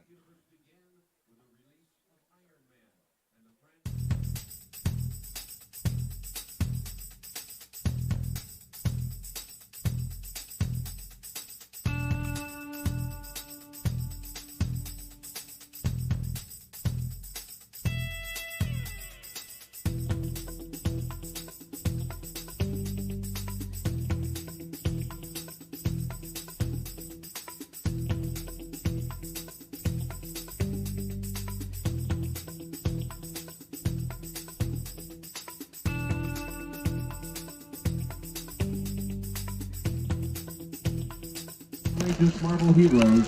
From there, the show explores the cool and colorful adventure of Thor, Ragnarok, with Led Zeppelin's Immigrant Song. Our field show concludes with selections from the awesome mixtape Volume 1 from Guardians of the Galaxy, including Hooked on a Feeling, Come and Get Your Love featuring Trenton Austin on trumpet, Cherry Bomb, and Ain't No Mountain High Enough. Let's join the Motor Shores Marching Band as they perform the music of the Marvel Cinematic Universe with this year's field show, Avengers Assemble. Field Commanders Trevor Baker, Samantha Roselle, and Matthew Murray, is your band ready?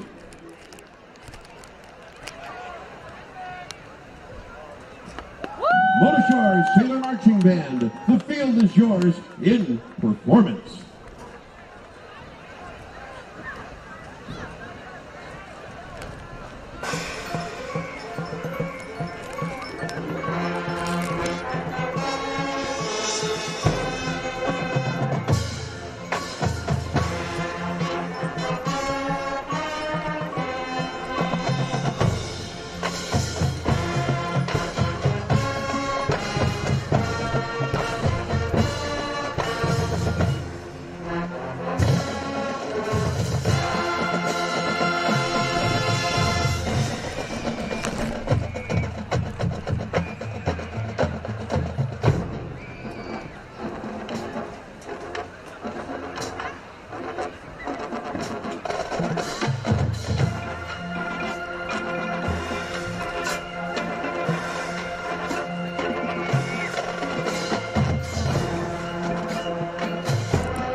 Ladies and gentlemen, your Mona Shores Sailor Marching Band. Our drum majors are Trevor Baker, Samantha Roselle, and Matthew Murray. The percussion section under the instruction of Adam Weber, Sarah Buchan, and Lucas Barber. Color guard instruction provided by Nikki Langlois, Holly Riley, and Stephanie Saunders. Wind instructors include Phil DeYoung, Louis Russell, Amy Zudema, Matthew Langlois, and Brad Arnold. The band is under the direction of Jason Boyden with assistance from Greg Nimps and Justin Sarnes. The band would like to thank Mrs. Dawn Gurdon and the Mona Shores Band Parent Association, as well as Principal Jennifer Bustard, Athletic Director Todd Conrad, and the faculty and staff of Mona Shores High School for their tremendous support. Ladies and gentlemen, one more time, let's hear it for the Mona Shores High School Sailor Marching Band.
Sports give so many opportunities to kids. It gives them an opportunity to see where they fit within a team, persevere, understanding how to work with different personalities. Those are the lessons that will make you a successful adult. As a mom, you have to have an understanding of what concussions are. Concussions are things that are treatable. If we take care of athletes, they will be able to develop and have a long, happy, healthy life.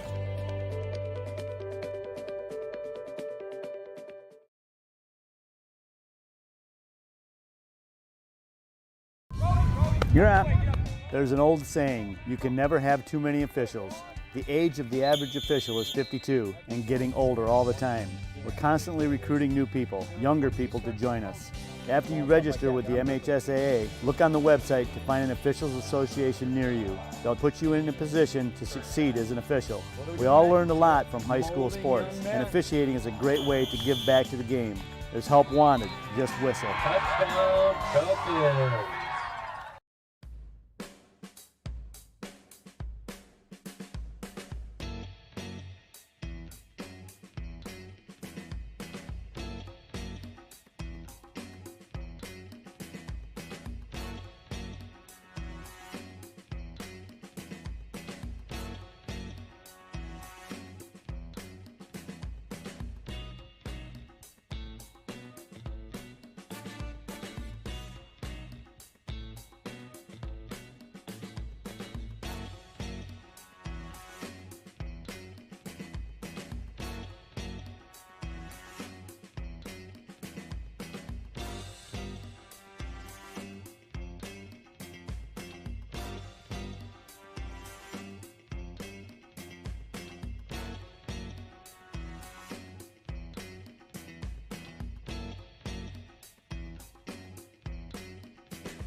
here at the opening.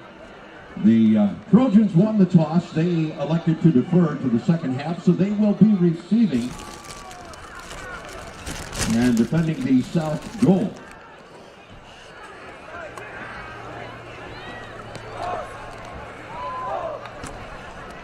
Everybody clap your hands. Come on, y'all. Check it out, y'all. How low can you go? Can you go down low? All the way to the floor? How low can you go? Go with the flow. Can you bring it to the top? Yeah. Like you never thought? Throw it up the bridge.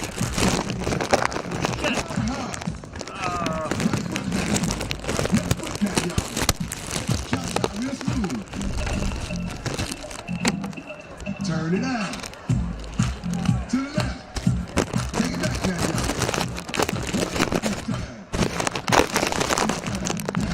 Reverse.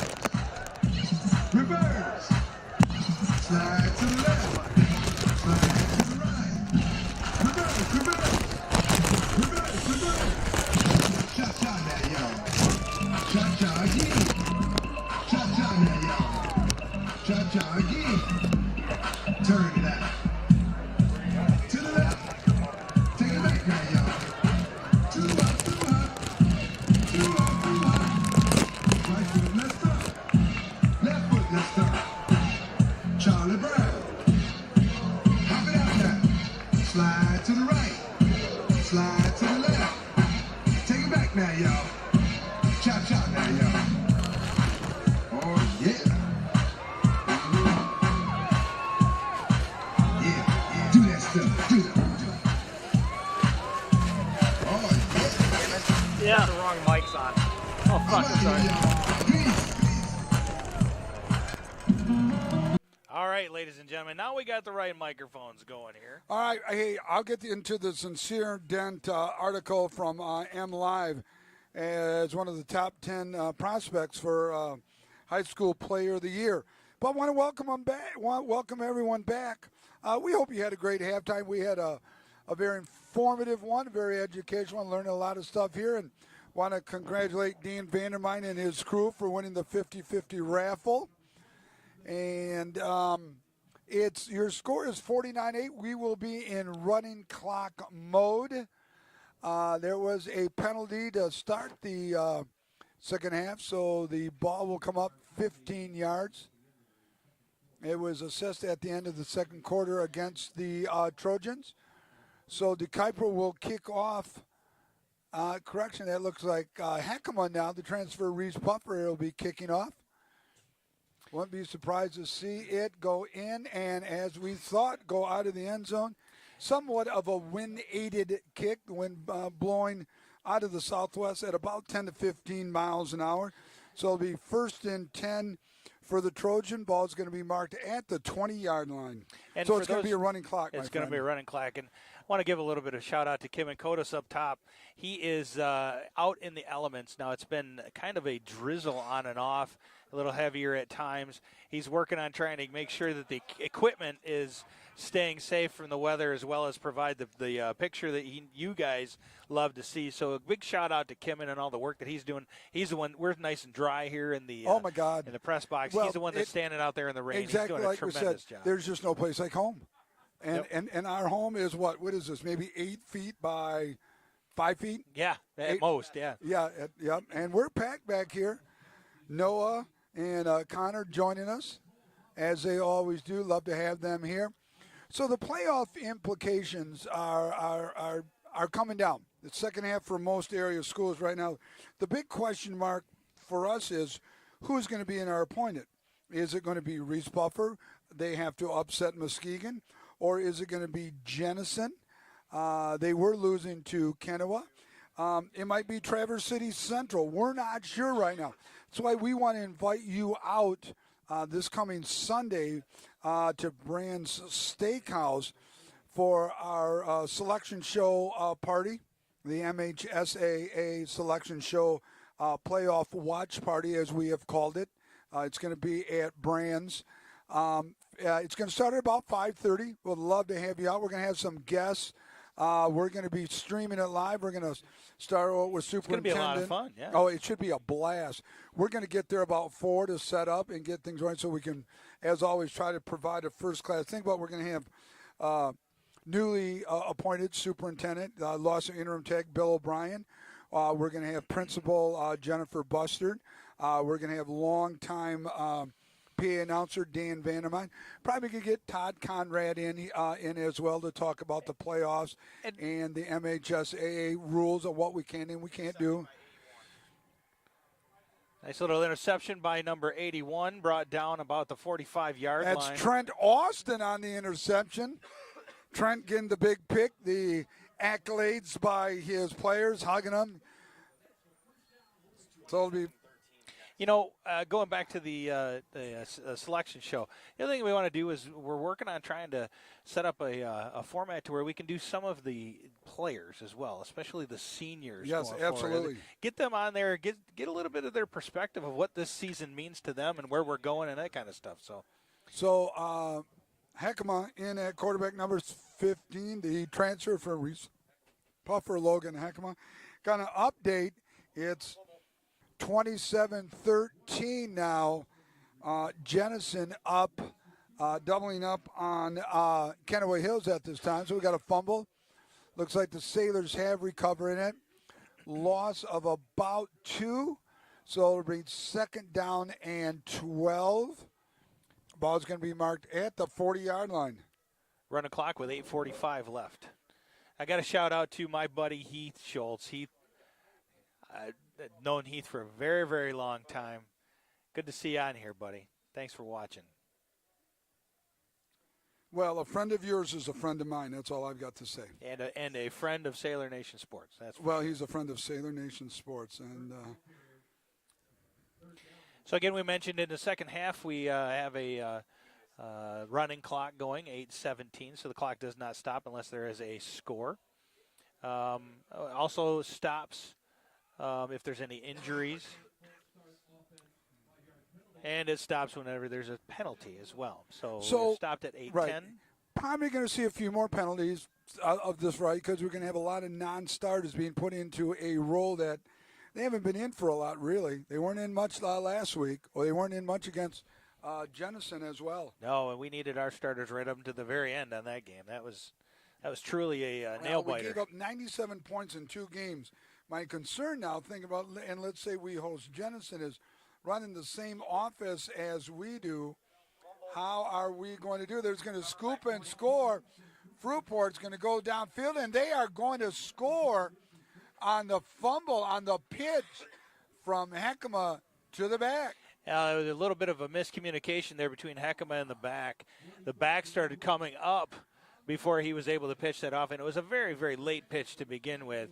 Ill-advised pitched as well. Yeah, ill-advised pitched for certain, and that ended up translating into 6 points for Fruitport. Yeah, and that's not going to make Coach Koziak happy because he expects nothing but perfection. He doesn't care what string you on. He expects perfection, and he works the kids hard. And I'm sure Heckman's going to get an earful from Coach as he comes down on something like that. So the Trojans are on the board once again, going for the 2-point conversion with 7:38 and counting down. Interesting point here. And he's not going to get it. So we are still in the running clock. Just going to say that was what I was going to point out. If they would have got that 2-point conversion, even kicked an extra point on that, the running it would have clock shaved is it off. down to 34-point difference, Right. and the running clock would have stopped. Right. So with 7:38 counting down in the third quarter, is now Mona Shores 49. The Trojans making just a little bit closer. They have 14. We're going to be right back. Please join us and don't go away.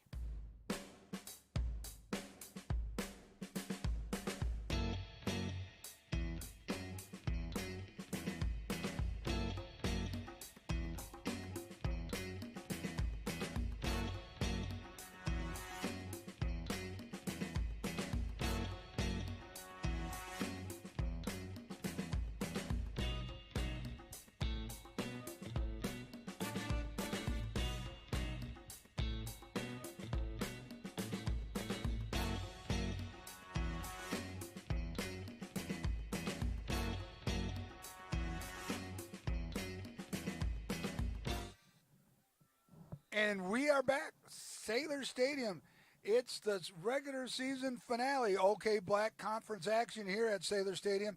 Your score, Mona Shores 49, Fruitport 14. OK Black action. Winding down here, the regular season winding down for everyone except for some of the schools that have Saturday games. A lot of the Catholic League schools over by Detroit play on Saturday.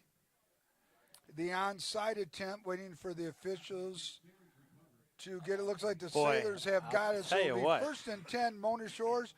Ball is going to be marked at the 40-yard line. And we talked about it at the beginning of the game here. Shores has got to play good football all the way around. Again, we talk about it every game.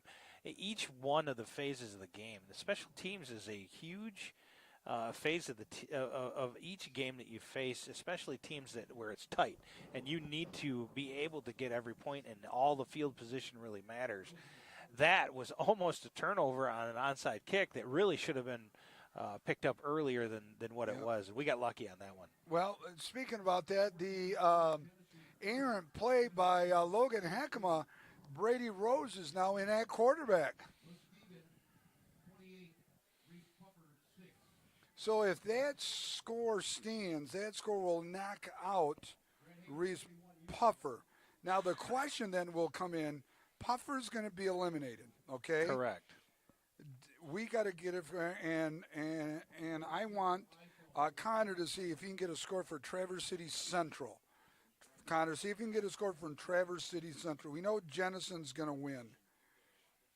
We know Shores is going to win. Region 1. The question is, we need to see if Traverse City Central is winning right now. Andre Burks on the carry. Picks up maybe 6 inches. So if he picks up 6 inches, that would be second and a long 9. It'd be a second and a short very long 9. A very long 9. Okay. Twins to the top, split to the left. Ball is deflected by the defensive end over on that side for the number 32. Sullivan, Connor Sullivan.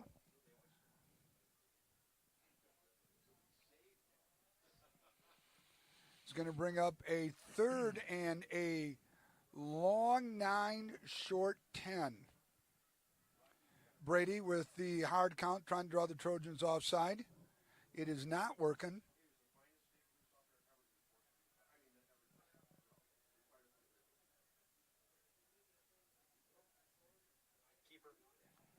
Hatcher with the ball. No, is Rhodes keeping it? Yep. Rhodes keeps it, picks up about 2 yards. It's going to bring up a fourth and about 8. I would assume the punt team is going to be coming in for Coach Koziak. And I'm a bit surprised that they are playing as conservative as what they are. I am too, just a little bit. Certainly, I know that he, at a minimum, wants to keep that running clock for the remainder of this game. Well, we're not punting the ball, so he's not too concerned about it. It's 4th and 8 to go. 4:18 and change counting. 49-14, Sailors up.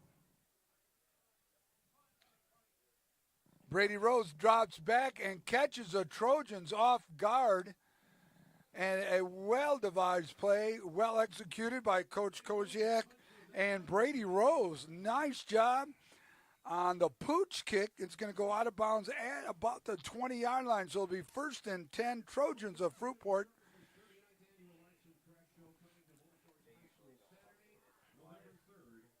So, yeah, the playoff picture after tonight begins to come into view just a little bit better with each score update that we're able to get from whether it be Connor, who is actively seeking throughout the remainder of this game, or we hear from the other side of this booth, really keeping an eye on that Jennison game. It looks like they're going to win, which is going to change who we are going to play in the first round, Region 1, Division 2. Fruitport hand off the ball off to round to the right. Continuing on his feet. He's going to break. Oh, it's a shoestring tackle right there by number 24 right there, Nolan Casher, Officer Casher's son. The same Officer Casher that gave me my first ticket. Thank you very much, Officer Casher in the North Shores Police Department. Yeah, he'll never live that one down. That will haunt him forever. Officer Casher, thank you very much. You brought me back into reality, though. I don't speed anymore. Man, there's some serious impact in your life on Well, that. yes, it did. I'm scarred now. 1st and 10. 21 Flores carrying the ball. Flores thought we saw Noah, the eye in the sky, the hawk vision from Noah circling high above Sailor Stadium. Thought he saw a fumble, but alas, it was not. We're 2:19 counting down.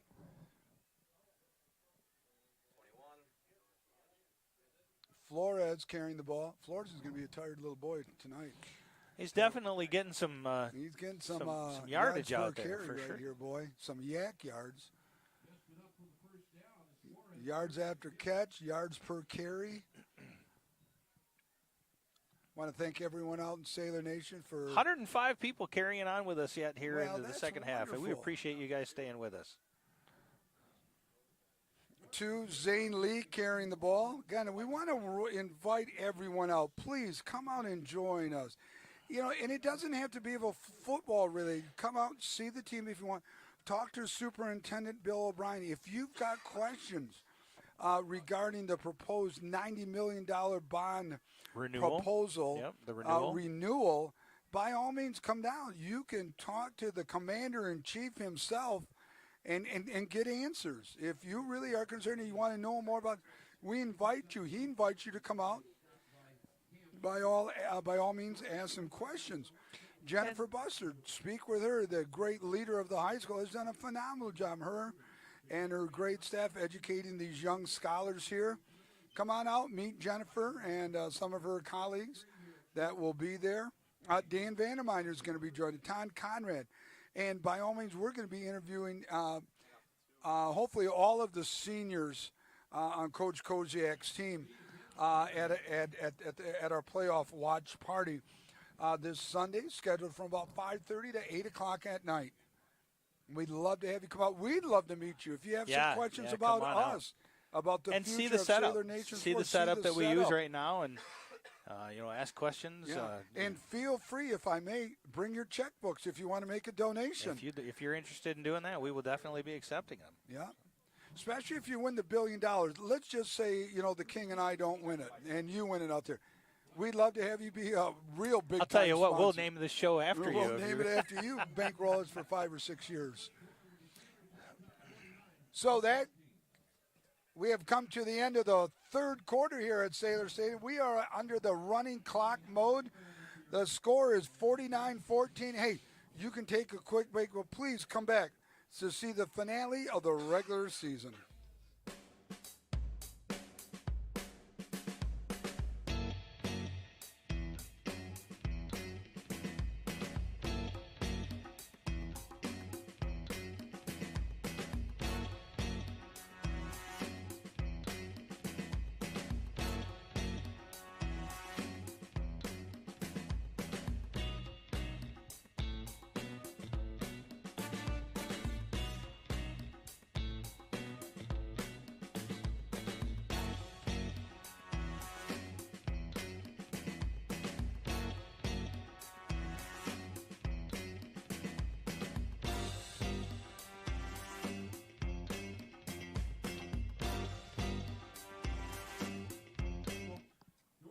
Hey, welcome back, everybody. Season finale of the regular season here at Sailor Stadium.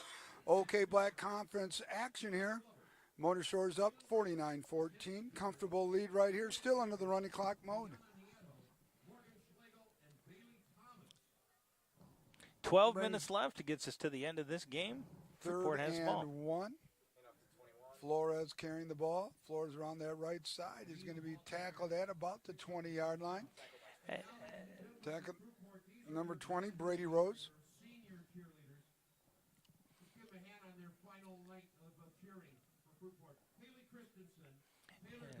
Getting an opportunity to see our senior Well, it's the Fruitport seniors cheerleaders. for Fruitport that's yeah. doing it.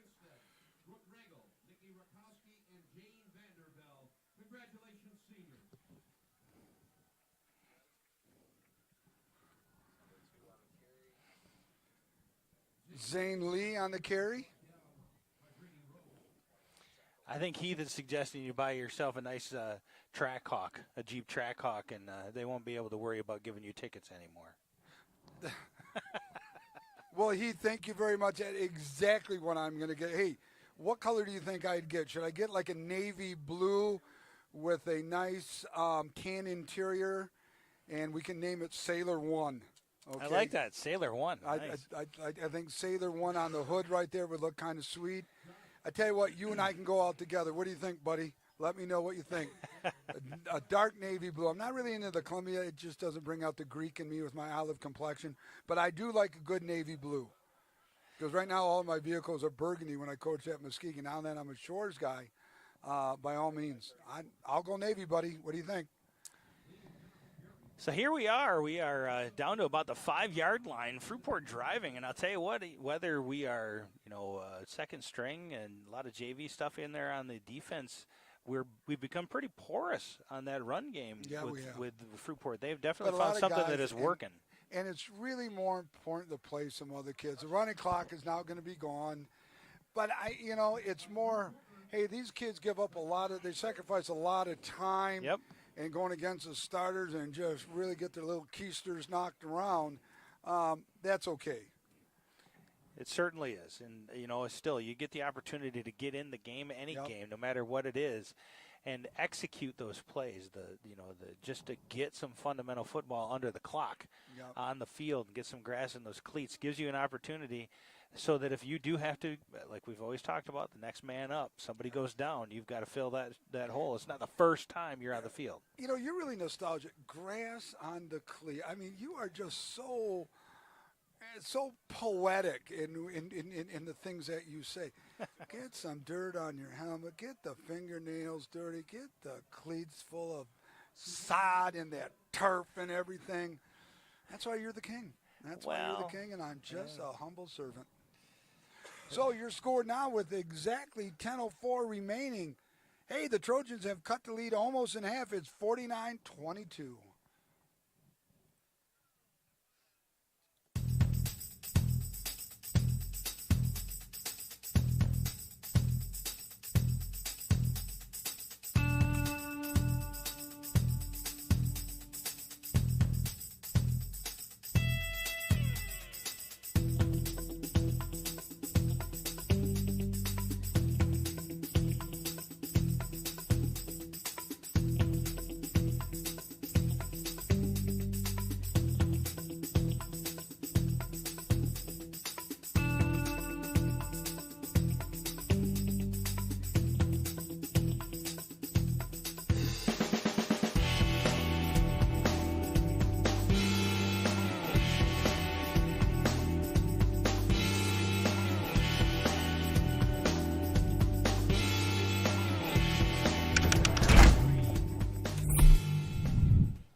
Your score, season finale, regular season finale. Don't forget, Sailor Nation, we're going to be hosting 3 games, most likely next Friday, next Friday or next Saturday, but most likely I would think Coach Koziak would set with his traditional pattern of having a game on Friday, keep the same routine that he's established since he's been here. Home games, team meal, pregame team meal at 4:30, walk through at 4 o'clock. We have a team prayer with Pastor Nate. And so we keep the same routine the kids have been used to for the past 9 weeks. Again, the watch party, we will find out who we're going to be playing. And the way the MHSA does it, they start out with 8-man football first. They start out with 8-man football first, and then it goes Division 8, 7, and works its way up all the way to Division 1. We're going to be at Brands. Joe and I, the team, Noah and Connor, we're all going to be out there about 4:15, setting up. We're going to get there a little early, make sure everything's up running. Kim and Kodas, the visionary of our program, is going to be with us, as always, setting up his camera, making sure the lighting is right. And it's going to be a fun event. Yeah, it really is. not only, but we'd like to get the manager. Obviously, we should get the manager. Yeah, to sure. bring us We on, got to too. certainly, the staff is going to be accommodating a lot of people that are coming in, and we certainly should get them in there. Give them some accolades on that. Absolutely. Brady Rose carrying the ball, tackled by the left side of that Fruitport defense. Again, Fruitport, not a lot of players on the team, about 36. I'm sure they're playing as many people as we can. Again, it's probably pretty much non-starters and a lot of JV kids now. Going to get a lot of the rep. Again, next man up, future Sailors. Ball is tipped by the interior of that Fruitport's going to bring up a 4th and about 8. Coach Koziak coaching up Brady. And they're not going to be punting, unless Brady's going to go back and do the pooch again. Andre Burks at fullback. Brady with the hard count. Coach Koziak signaling in to play. Little bubble along the left side. It is going backwards. Oh.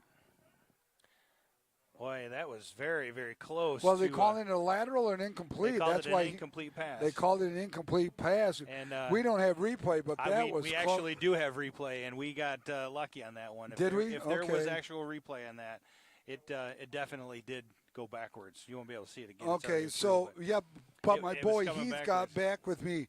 Only come in black, red, gray, and maroon, I think. Okay, Heath, I got everything maroon right now. I'm not opposed to going black or maroon. What do you think, buddy? Black or maroon? Make the call. Because a young man up in Fremont works at the Jeep dealership, and I can give him a call. Boy, new Jeep, a Trailhawk. God, I'd look pretty good rolling in that bad boy, wouldn't I? You would. Sunroof. Sitting right next to me in my vehicle. Yeah, you'd look nice riding in my new vehicle. Yeah, you'd probably be like in a Maserati or something like that, a high-end Maserati. Oh, by the way, it's nearly intercepted. Is that Andre Burks back there? 43 back there. Camden Briggs with the near interception. So as we get colder now, me being the auto nut that I am, because I have a 42-year-old Chevy Laguna Type S3, 1976, bought off the showroom's floor at the old Michael Chevrolet. But now I'm driving my Jeep, 09 Jeep Liberty Limited, thank you very much, with the sunroof and the heated seats.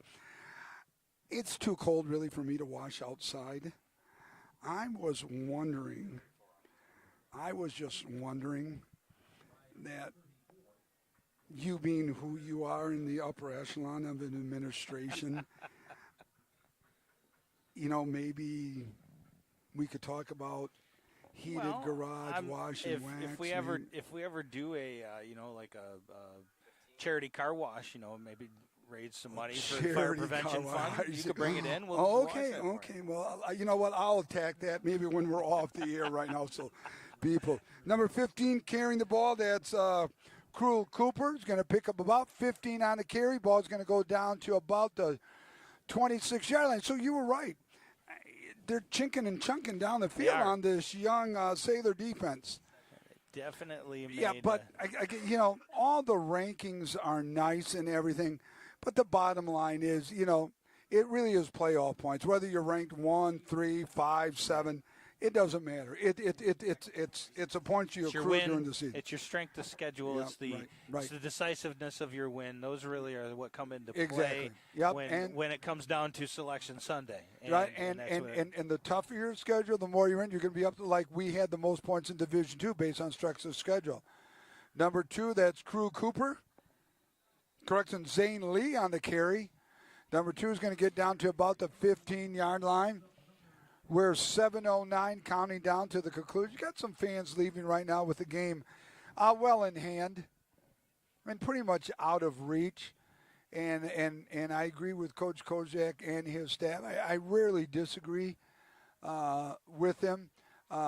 Play the other kids, score really is a moot point at this point. Right. And again, you give your team a little bit of that starlight.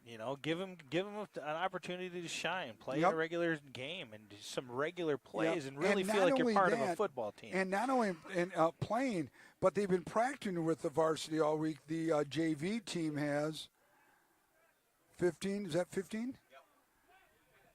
Touchdown number 15. That's Crew Cooper.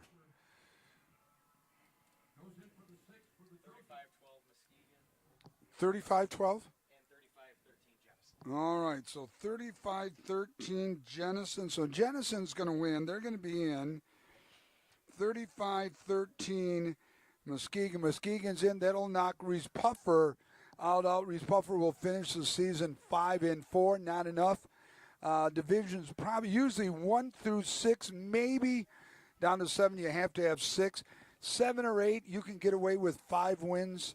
At 8, if you only play 8 games, you have to win 5. 2-point conversion is now good. Your score now, it's 49-30, Shores. It's still a 3-possession game, so still well in hand. Sure.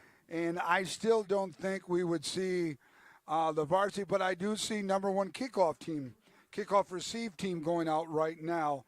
It's mostly all the hands using, right. Hands unit in anticipation of an onside kick, which and they have the last 2 kickoffs. They have attempted a onside kick, and Fruitport was almost successful on one of them. Heath wants you to sell your Chevy. Oh no! Oh Keep no! the Jeep, No! get it for it. Oh, excuse me. No, okay, Heath, my boy. It's Heath Schultz. Okay, excuse me, Heath. Let me just share something with you here. Obviously, you have little knowledge of the Chevy. It is a vintage 1976 limited edition Chevy Laguna. They made 9,000 of my beauties in 3 years. Burgundy, 305, swivel bucket seats, all original. Thank you very much, Heath. Look it up, brother, because it is a beaut. She's my baby. 42 years, showroom floor.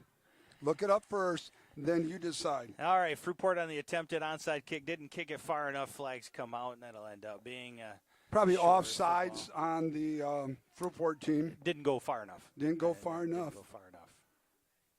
So for Brian Ward just joining us, you'll notice that the score is 49-30. Sailors are working in a lot of their second and third string JV teams, getting some play time, some opportunity on the ball. We're still 3 scores ahead on this, and that's what you're seeing in this contest right now. So yeah, right. 6:22 left, fourth quarter, 49-30. Your Sailors are up, so we're not worried about it. Really, now it's an opportunity for us to rest those starters and start looking towards who it is that it's going to be meeting us in that first round. And a lot of people say, wow, the game's really a lot closer. No, it really wasn't.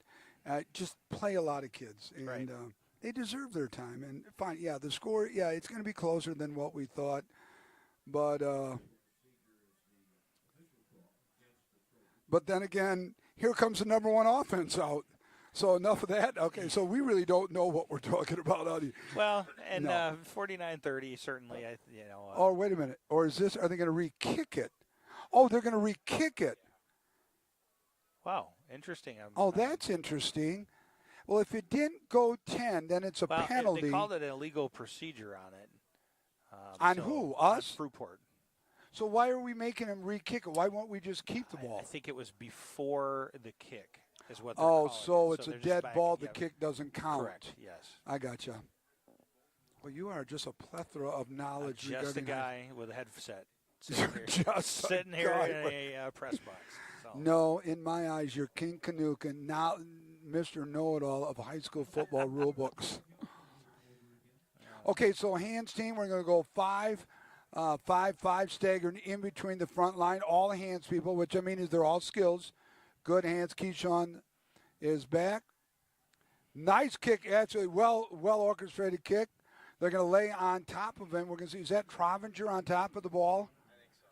Looks like it was Trov on top of the ball, Kobe Trovinger. So it'll be first down. Mona Shores ball is going to be at the 20. Looking like I'm seeing second unit kids going back out there then. I see Andre Burks out there. He'll be at fullback. Brady Rose. Nathan Crane is going to be out there. I'll see if Noah can get some of those starters so we can get a little acknowledgement for that second group of offensive linemen. 1st and 10, balls at the 30-yard line. Little counter coming back. Around that left side. He's going to go across the 50. Down to the 40. Run out of bounds at about the 37. No, who's the ball carrier? And we've got a flag on the play. Number 30, the ball carrier.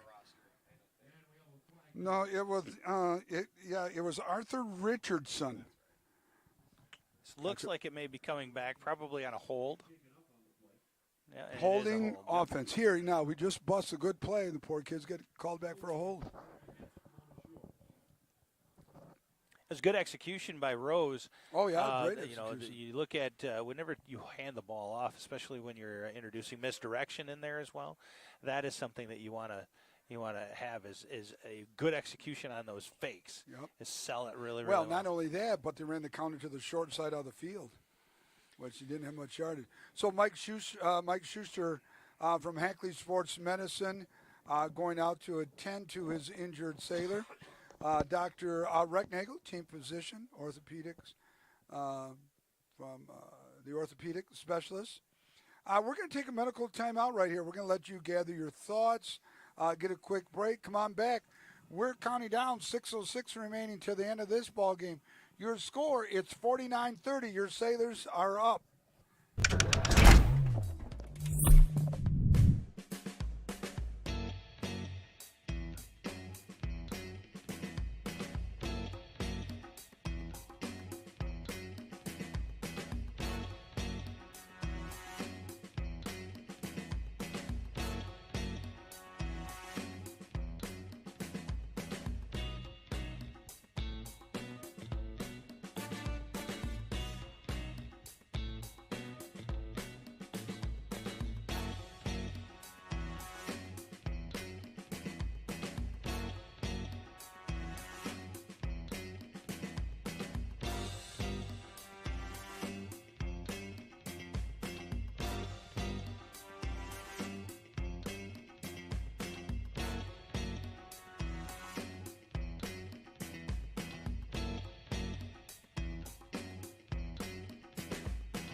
Injured sailor is Arthur Richardson. Yeah. Being escorted off by training staff. By the training staff, Mike Schuster. Andre Burks with the carry. Mike Schuster, team physician. Mike does just an absolutely great job with the keeping our young lads healthy. And we mentioned it earlier, the injury bug. It doesn't matter, first, second, third string, you want to keep everybody as healthy as possible. Just for the wear and tear that they see all season long going in, it's a second season, really the third season if we talk about it. You have the non-conference and the conference and playoffs. And that third season is where you really start seeing the injuries come up just from the wear and tear of the regular season. 2nd down and 8. Okay, so what we're doing now is, and I'll fill you in on a minute, why the long delay is Coach Koziak is letting the official cut it down. We're going to make what's ever left in this game as short as possible. So Brady Rose is going to wait for the back judge to start counting it down, and then he'll snap the ball with like a second or two. This is what sometimes your offense can be your best defense right now, and this is the case here. Make the game short. Use as much clock as you can to keep it out of their hands. And that's a lot of times what he's done. We've seen him in years past at Muskegon, taking a long huddle, hurrying up to the line. If your team's not very good, I would do the same thing against Muskegon. Make the game as short as possible. It's a chess match, controlling that ball. Here comes that counter, and that counter is going to go nowhere. It's going to be a loss of 5 on the carry. Number 23 on the carry there is Keandre Pierce. Blake Bustard recovering the fumble that we didn't see over on that far side. Didn't actually see the fumble on that one. No, didn't see it over. Awesome. Obviously, Noah took a break from really doing his job. That's quite obvious right there. Well, we didn't. Okay, He was expecting the second string to step up, but there is no second string. Well, there is no second string, but the accolades, we're going to take the I love you, I'm glad you're here. Something's coming out of the accolades right there. Noah, instead of I love you, we like you, nice job, let's try to improve for the playoffs. Okay, there you go. 3:40 counting down. It's 4th and 14. Ball's back at the 25. Hey, listen, I'm going to give a special shout out to someone that's been with us all year. Mm-hmm. In fact, he's been with us since you and I started doing this. He's been with me for, I know, 7 years, and that's Kim Kotis. Oh, yes. I mean, without Kimmon's vision, without Kimmon's dedication, really without Kimmon's sacrifice, none of this would be possible. And Kimmon, my friend, hey, listen, I from all of us down here, grant you, we're warming, but hey, a very big shout out to you and the vision that you had to live streaming. We're over 1,500 people. 1,600 people, and we initially started with what? Remember our first week, game 2. We had like 50 people. It was about 50 people. So we're 3.5 times as big now. Oh, that's more than 3. No, 50, it's like 50 people. Oh, I'm sorry, 50. I'm sorry. We're up to 1,600 now. That must be the Muskegon math? Well, that's the Muskegon math of me right now. I mean, we have just grown by leaps on, and it's because of you. It's because it's your foresight and your vision to expand, because he basically said, tape delay is nice, but we can do better. And people want instantaneous results. And, Kimon, thank you. It really is truly an honor to be working with you and allowing us to do what we do. So, Sailor Nation, hey, a big shout out to Kimon Kotis. And Kimon really does have, no matter what he's doing, whether it's doing football games or he's reporting something from a government standpoint, that kind of stuff, Kimon really does have the community at heart when he's doing his stuff, and this is no exception to this. He really loves to bring positive stuff and positive things into into the world, the airways, and this is an opportunity for him to do it with us. So thank you, Kimon. Echoing what Nick has said. Hey, we got Rocky Larson saying, I'm quite a bit warmer watching the game than I thought I would be. Oh, my goodness, 15's breaking down the sideline right there. Crew Cooper busting down for about a 58-yard, 59-yard touchdown run. Yeah, definitely all about making sure that we get some playing time out there for our now, folks. now I'm going to think here. Now it's going to force our hand here a little bit. Sure. We may see the first string go back into here, because now it is. It's still a 2-possession game. Fruitport going to go for the 2-point conversion. Be interested to see what Coach Koziak does right now. Is he going to bring in some of the first group to make it this, just to put away the game here? The difference maker here is we are not able to move the ball. Right. They are. 2-point conversion is good.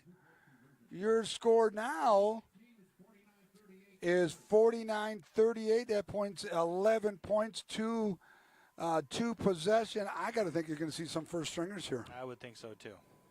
And again, you can continue to do this if your offense has the ability to move the ball, get a couple of first downs, wear that clock down like we had talked about before. But it's just not happening. It's not happening. No. It's a fumble. It's a 4 and out. It's a turnover on downs. It's a pooch punt. Just the inability of the other unit to just garner a first down. Now you look at it from the standpoint special teams. They're able to kick a successful onside kick here.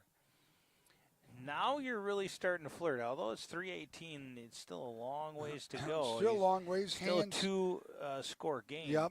But you get that ball back right here, and then they score again for some reason. You're going to have to shut this down at some point in time. You're going to see an onside again. You got the hands unit in there. They're from the west hash all the way over to the Fruitport side.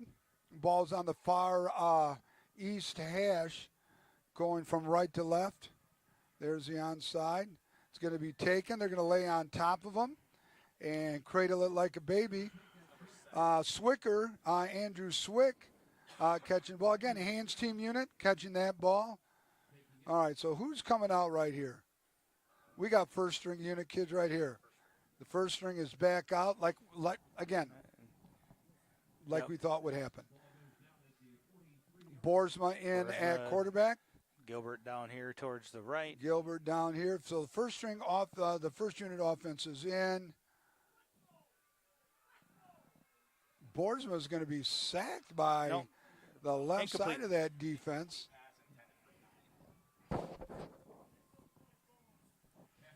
We got the Fruitport coaches over to our left, and you can see they're all they are very excited. Honestly, well, who wouldn't be? I mean, it doesn't matter whether or not they were playing against second string or not. Bring your Fruitport team in here and put 38 points. I think their only win came against Grand Rapids Union, if I'm correct. And they're excited. It's about as close as they've been all year.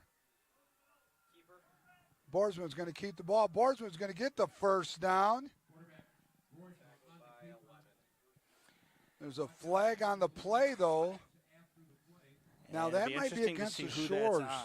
I'm looking here. Coach Koza has got his hands on his head. Is it going to be against Puffer? Personal foul, face mask.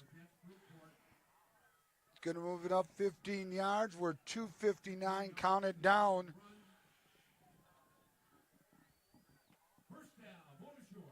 The first down, Mona Shores. Ball is going to be marked at about, right at about the 31-yard line.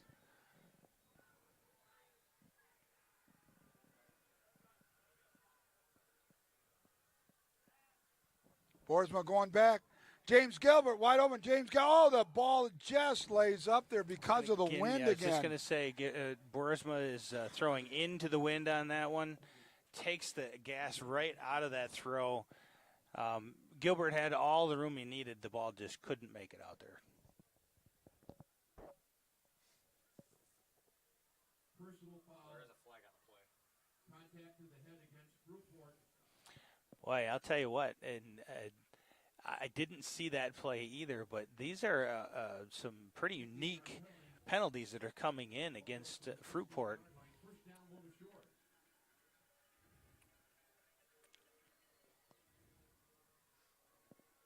So that's going to bring up another first down about the 16-yard line. This is the fourth or fifth personal foul against the Trojans tonight. So there's going to be 1st and 10. Ball's going to be marked right at about the 15-yard line.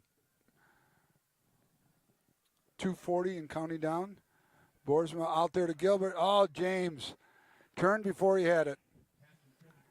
Yeah, and he's mad. He knows he made a mistake there. Turning before he had the ball. James has been out for a while. He's been out of action for a while.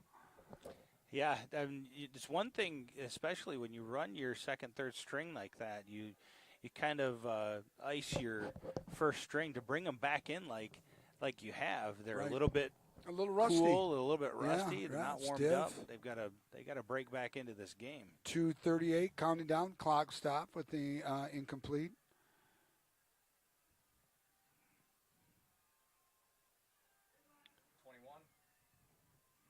21 carrying the ball right now.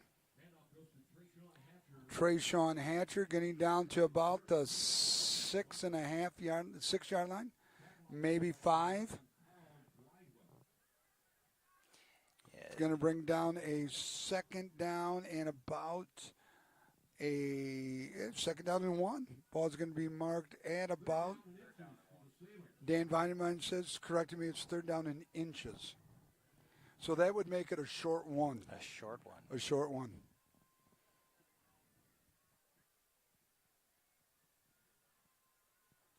Hatcher with the ball. Gets the first down. The ball's going to be marked at the 3-yard line. Okay, Rose is back in at quarterback now. You know, you still have the opportunity to run some of those second, third string players in there, but I think you do it with a combination of some of the first string. Right. Substitute your linemen. You're keeping some of that consistency. I think Rose is going to carry the ball. I think Koziak wants to give Rose a touchdown. Let's see. Rose is going to keep the ball. Rose stretches over, and Rose gets a touchdown. Brady Rose gets his first varsity touchdown. as the Sailors, he stretches the ball across that end line. And what a difference. You get your number one in there, and it's just methodically down the field, and it really kind of is a statement. Yes, you've put 38 points up on us, but let's just remind you where you are and who you're playing let's against. remind you really what who you're going against, right? Exactly. Yep. I notice they're not very loud over there right now, are they? The coaches. No, they quieted down next door just a little did. bit, but no, kudos to Fruitport coming in here and really playing some good football. Oh yeah.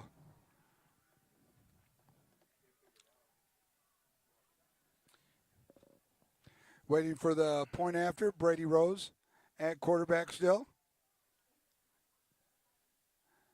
Hatcher with the ball. Touch. PAT is good by Hatcher. So now, Sailors comfortably up by 19. Minute 50 remaining. It's 57-38.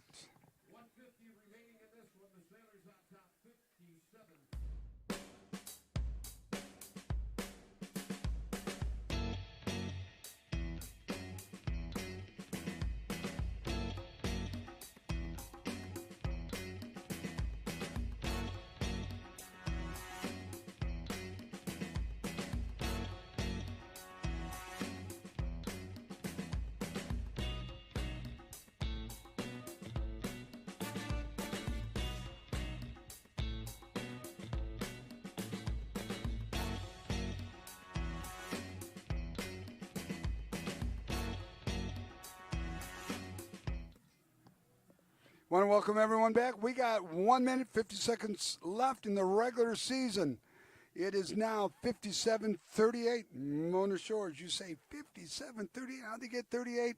Second unit kids, number one offense for Fruitport, and thus your score. And as nice little pooch kick. Well kicked. Is it going to be out of bounds? Oh, it just goes out of bounds, but we've got two flags. Wow. It looked like it was a late hit out of bounds on Fruitport possibly, where the ball rolled out of bounds on the kickoff. We're going to see what both of those are for. Obviously, the first one was the ball on the kickoff rolling out of bounds. But it looked like it was going to be a late hit out of bounds. Procedure, Shores. That's for the kick. Personal foul. Wow, that's your fifth one of the ball game.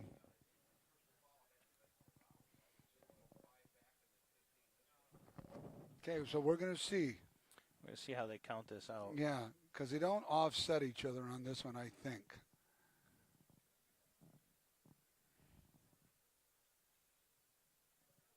So the out of bounds puts the ball at the 15. Do you march back 15 from the 35? That's the question. Yeah, and that's what they're doing.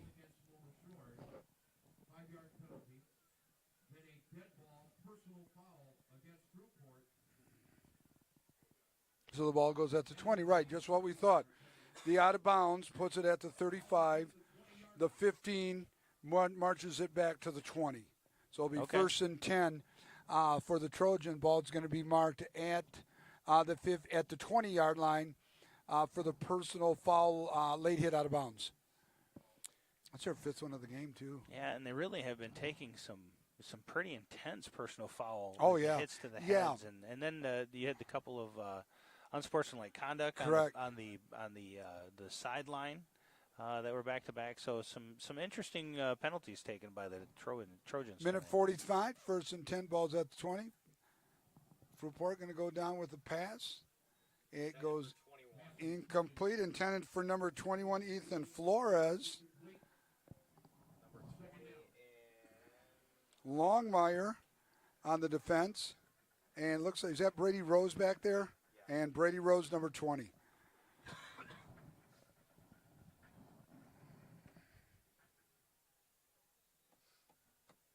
So again, ladies and gentlemen, look for us at Brands this Sunday for the Selection Sunday party. Lee carrying the ball. Lee crosses the 30, run out of bounds at about the 35-yard line. Tackled by number 12, Josh Grigsby. Good to see Grigser in there. Senior.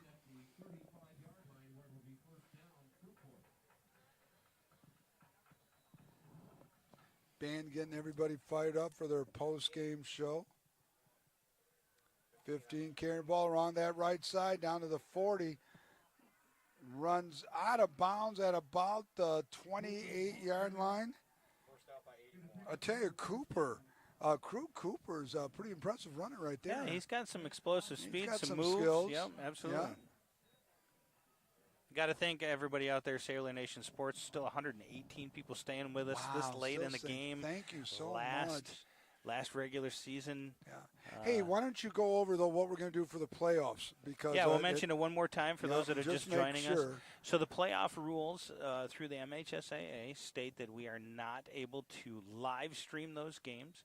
We'll still provide you some live streaming pregame stuff, but we will be recording the games and then playing them right after.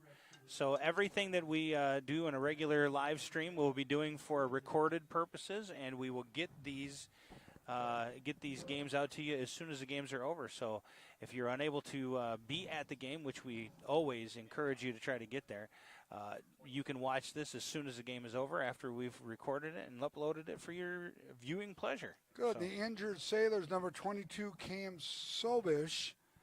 We're going to take a break right here. Mike Schuster, Coach Kozak. We're going to take a quick medical timeout, and we'll be right back.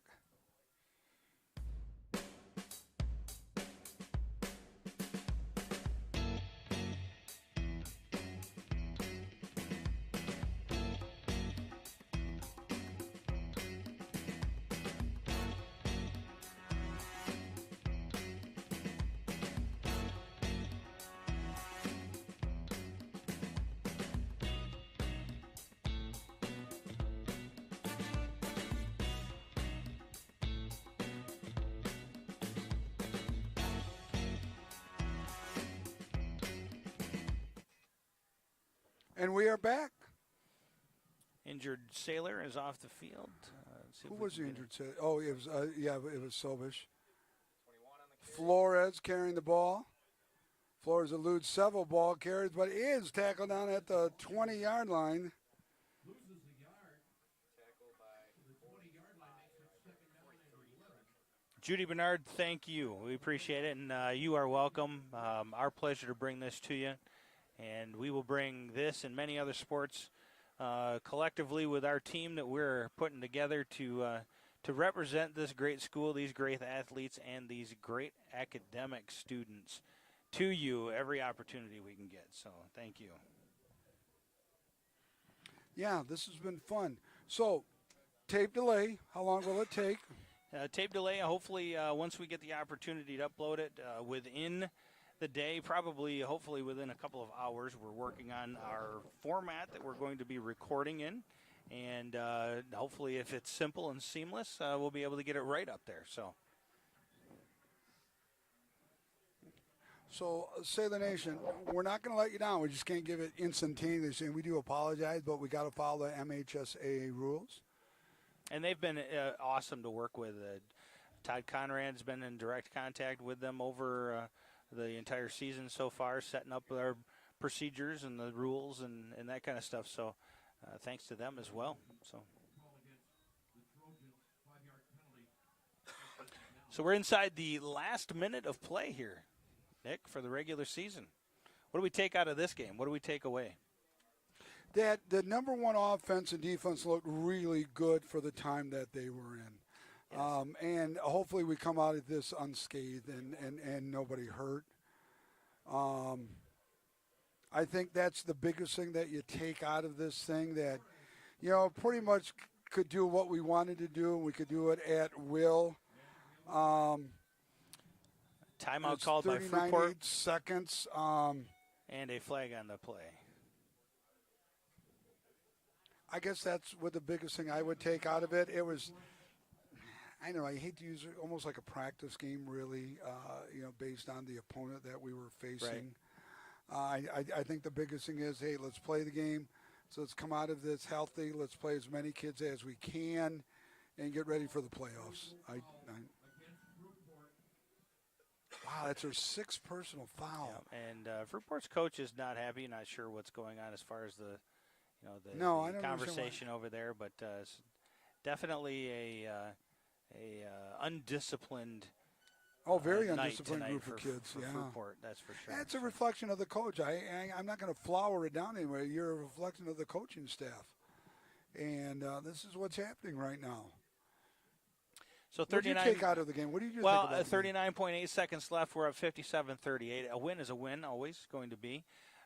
We got an opportunity to get some good playing time out there with our JVs, as some of you guys have looking at that and realizing it. But we talked about it at the beginning of the game. The keys to success are going to be avoiding that injury bug. Our starters, we were able to keep them away from that injury bug as much as possible tonight. Yeah, and play the game. We play the game all the way through. We would have liked to have seen a little bit more success with our second and third stringers being able to, to keep that ball moving.